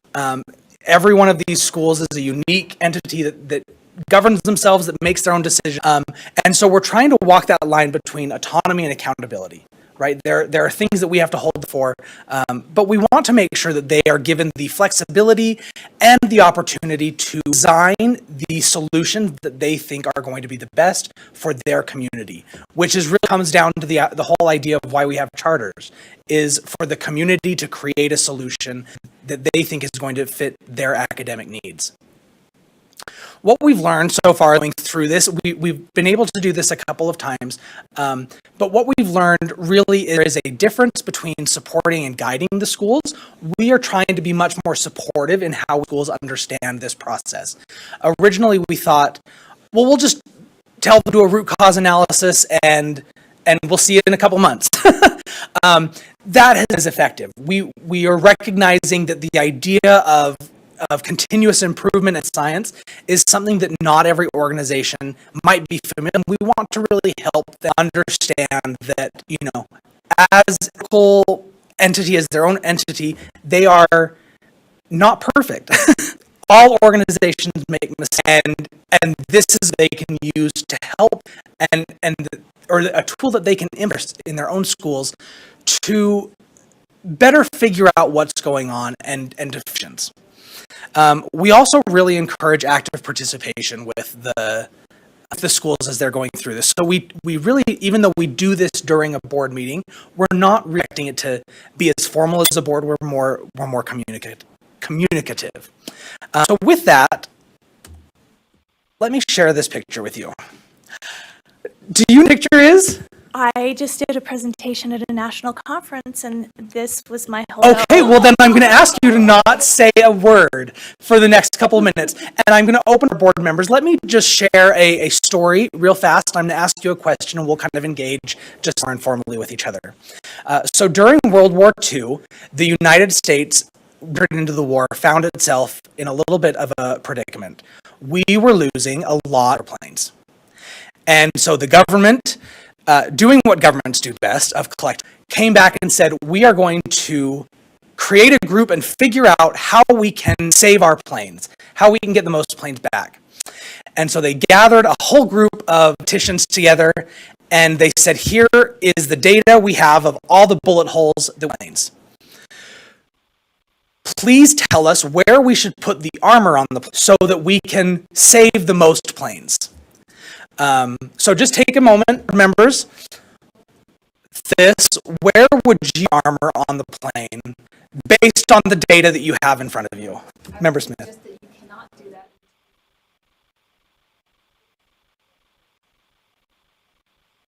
Excellent. No, we're going to go that way, but just hold on a second. Any other thoughts?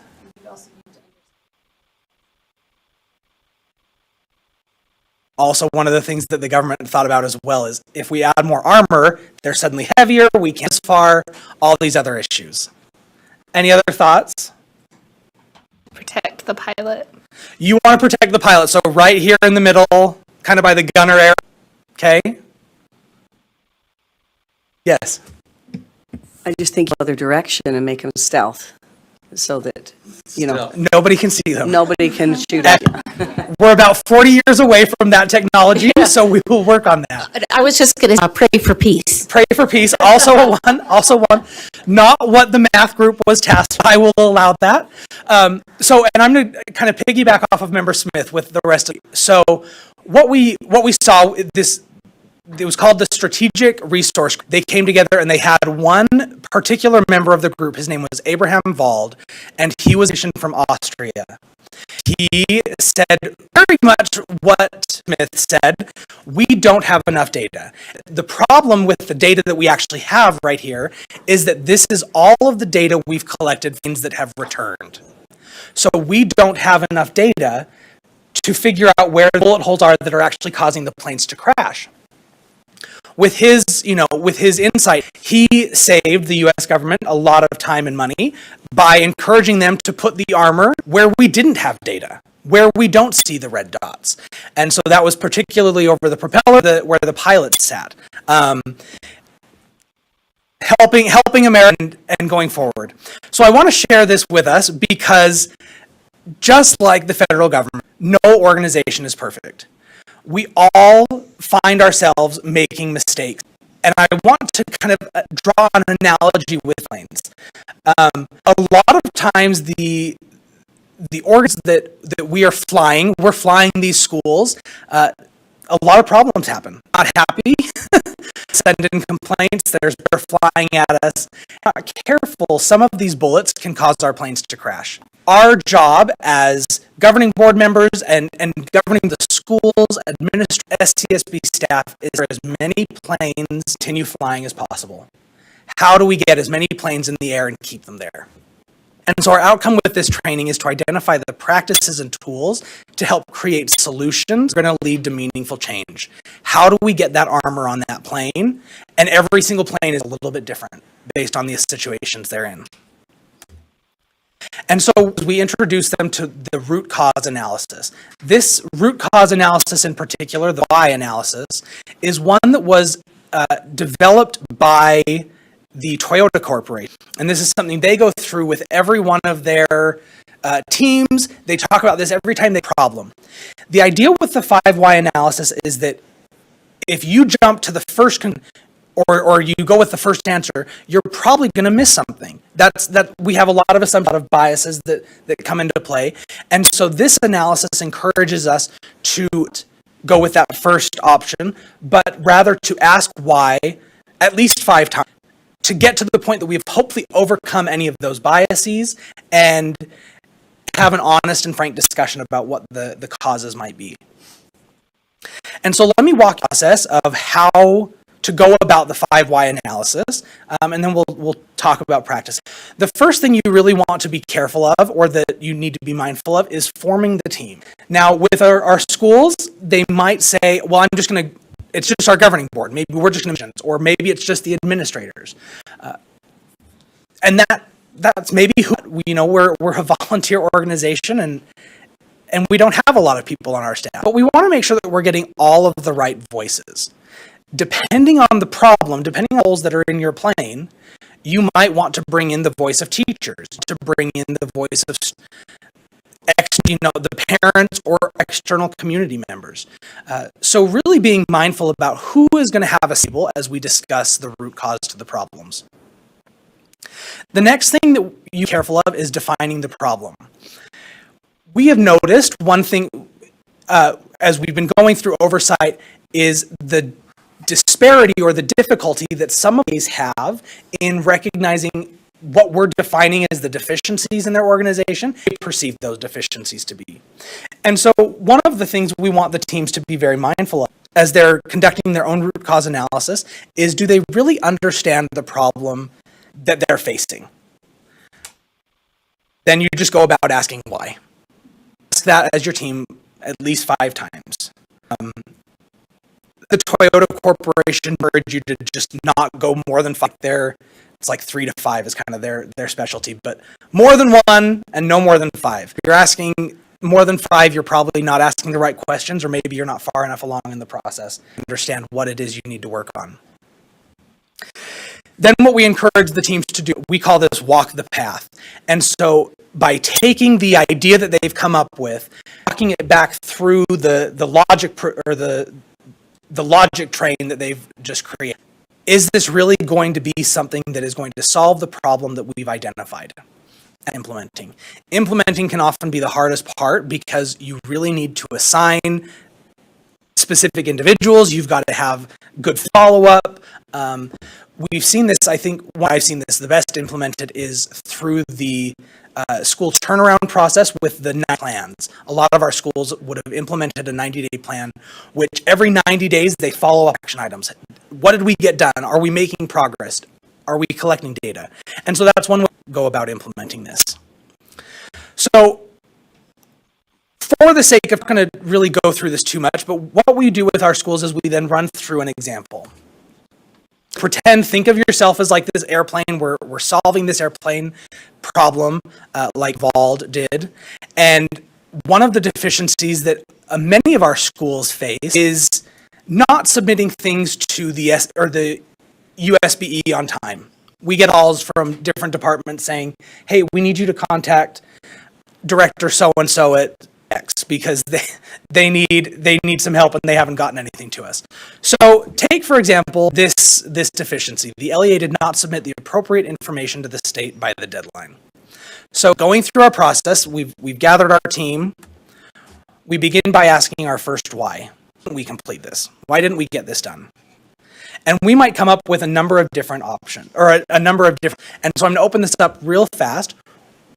What are some reasons you've heard or that you would be why an LEA doesn't get something to the state on time? Weren't aware of the deadline. Excellent. Yes? They did not understand information was required. Didn't understand what information was required. COVID. COVID. Yep. Anything else? Yeah. They didn't have enough time or resource or personnel to complete the task. Absolutely. Along with the other tasks. So we have all these different answers. Oh, yes. Oh, I was just going to say, nobody told me to. I didn't to do it. Nobody told me to. We have all these different reasons, and there are countless reasons, right? LEA is going to have its own reason why they missed something. Once, we saw with some schools, they maybe state the direct student issues. Didn't have time, didn't have the capacity, the bandwidth to get, or maybe the board chair didn't check their email, right? They didn't know, they didn't have the right information. As we're talking with schools, one thing we really want to help them understand is each of these solution or the causes that they found really should go through its own analysis. Very big process that takes a lot of time. We should ask why for each of the reasons that we've come up with so far, to just make sure that we're really exploring everything before we say, oh, we've actually solved them. So in the real world, each one of these boxes would then go through its own, but for the sake of time today, we're just going to kind of speed through. And I'm going to stick with the blue box. So why was the director dealing with student testing? Why did there not have time? Why do we not have somebody there? And maybe, like director led COVID. Everybody was sick with COVID. This is what we're going to call oh my gosh, I just forgot the word. Tangential? Yes, tangential factor. Meaning, is this really something that we can do anything about, right? Or can we control global pandemics? Not really. If it's something that we really can't control, then we want to accept from our analysis and from our discussion, because we really, if it's outside of our, act of God, there's nothing we can do about it. And so let's move. But we really want to make sure that we're solving everything that we actually can. And so one is that no faculty were trained. The director didn't have time to train any faculty, and the director had to do all of the student testing at the end of the year. Okay, well then let's ask them. Why are none of the faculty trained? Well, we don't have enough to take on that responsibility. Everybody is at their limit. Okay, why do we not have enough staff? Well, many teachers left to go to a neighbor. Okay, why did they all leave to go to a neighboring school? Because the school paid them, right? We would go through this would be a discussion every single time we'd come up with these reasons we'd want to explore. And so we've come up now, we've asked why 5 times, and this walk through our process again. So we say the reason we've come up with is that teachers are paid more at our school, or at a different school. So, logically, if we pay our more, we'll get our assurances done. Does that sound like that's going to solve our problem? Paying our teachers more is going to make us get our assurance. Probably not. Now, great idea. Should you pay your teachers more? Yes, absolutely. And might impact on it? Yes, absolutely. It's not necessarily the cause of this we're experiencing right now. As going through this, as an organization is going through this, walking back through this process and kind of exploring the logic gaps between the solution or the root cause you've identified, how that would be a solution to the problem that you've experienced. This is really the whole process. This is a lot of discussion. And what we do then at this point is to give answers. We're not the ones prescribing any actions to any of our schools. We want them to have that opportunity to create their own solutions. What are the things that are going to work for our school, our context, our community? But we want to give them some considerations. The first thing that they really need to be is that just because there's one deficiency in a letter doesn't mean that there's only one per school. That there's no correlation between that. One deficiency in a letter might be sign a lot of different problems in the school. You might have sub-problems that you need to face as well. This discussion is figuring out what is it that we are really trying to solve? What got us into this situation? The second thing we really want schools to be mindful of is having a seat at the table. Making sure that you have evolved that really possibly could be. We really do to invite parents or even students to participate in this process because this is up for transparency. The more transparent we are, the more open we are about solving problems, the better our relationships are going to be as governing boards, as school directors, and as. And then here are just some common pitfalls that whenever you're going through a root cause analysis. Be careful not to make it too complicated. Your solution shouldn't be some 10-year plan that is going to involve firing all the staff and starting over and rebuilding the building, any of that. Make sure that it's a really simple plan. The easier the plan, the more likely it's going to be that it gets it. The next thing that we really encourage schools to be mindful of is to not ignore risky behavior. People make mistakes. You know, we have to be mindful of that, and we have to be honest and frank about the times when people do this and be willing to call that out and not just sweep it under the rug because we have friends. The next thing that we encourage schools to be mindful of is policies are contributing to the problem. That's a bad policy. It should never result in problems. One way that a school will know that they're in this situation, say, well, this is just the way we do it.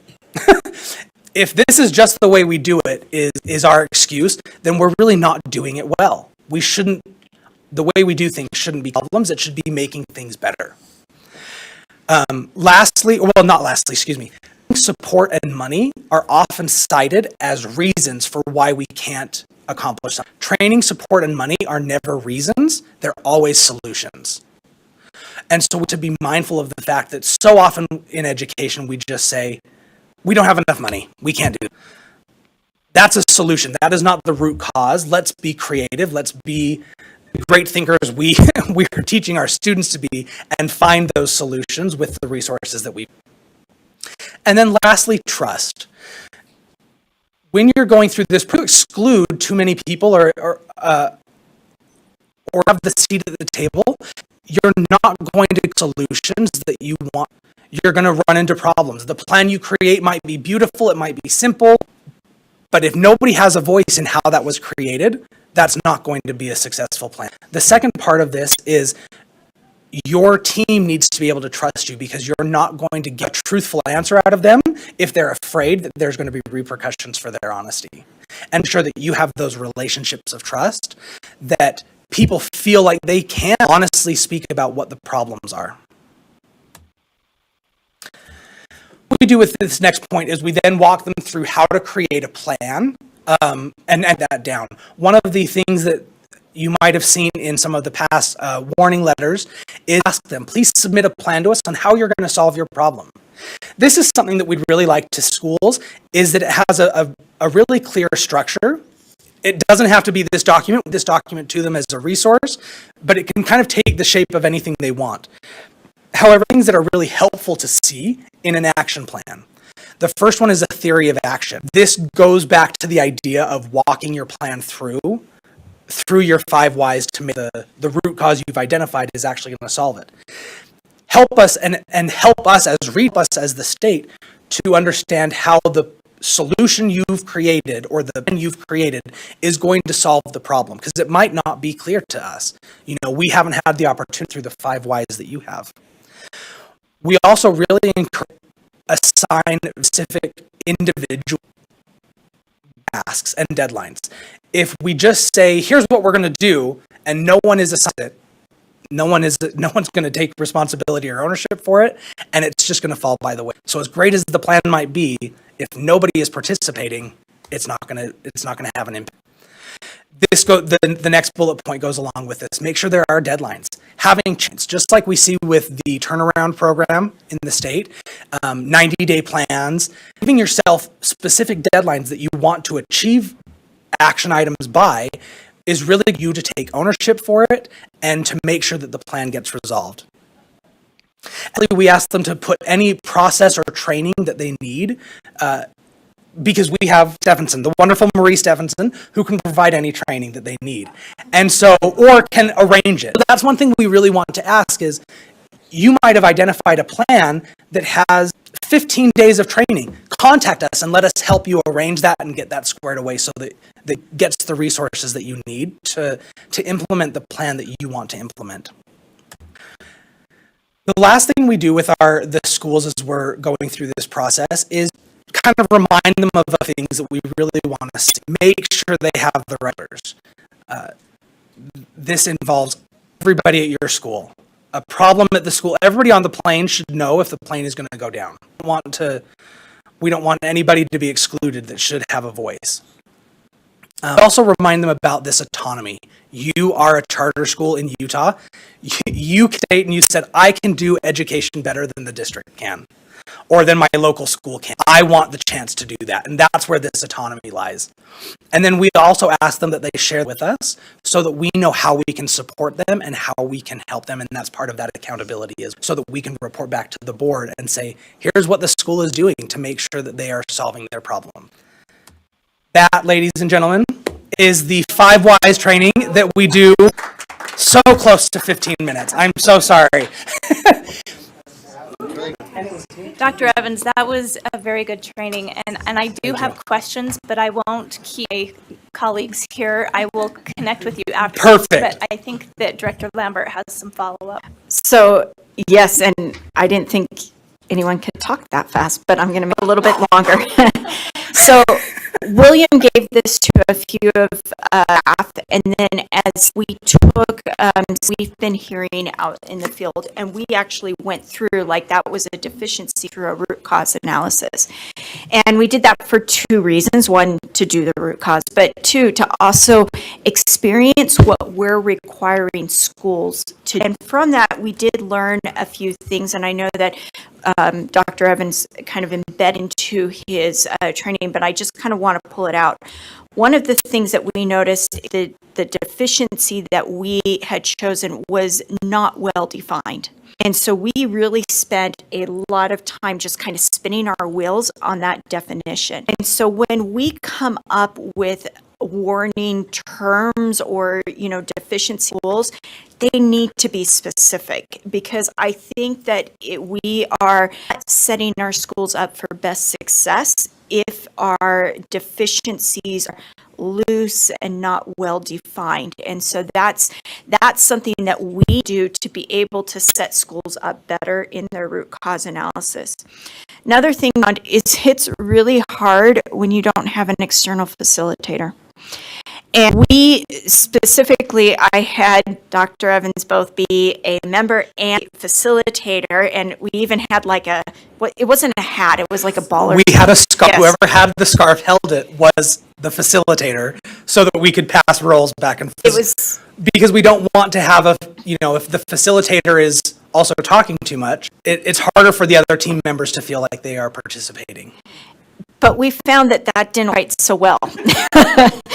And so it was a great idea, but it didn't work as well. And again, so at the warning stage, even, envision that we want to be able to give the schools the autonomy to solve the problem. The idea is that we're identifying the deficiency, but we want them to be autonomous. We want them to be able to come up with this plan and solve the problem, not us dictate how that looks. Now, if they're not able to resolve the deficiency on their own, then we step in and we can take further action. because they aren't able to do that. But because of that, we've stepped out of even being involved in root cause analysis. And so that means that it is very unlikely that they're going to have a hater, which is going to make this, it's going to be hard for schools as well. If you think about, Dr. Evans spoke a lot about having the right people. That was another thing that we found, even though I try to build a team that, speak up and collaborate, there still is, I was worried about a balance. And if you're bringing people together, you may need to hear yours, but you also may need board members there. And our teachers really going to be able to speak in that meeting, especially with no facilitator, or the director is facilitating, or the board is facilitating.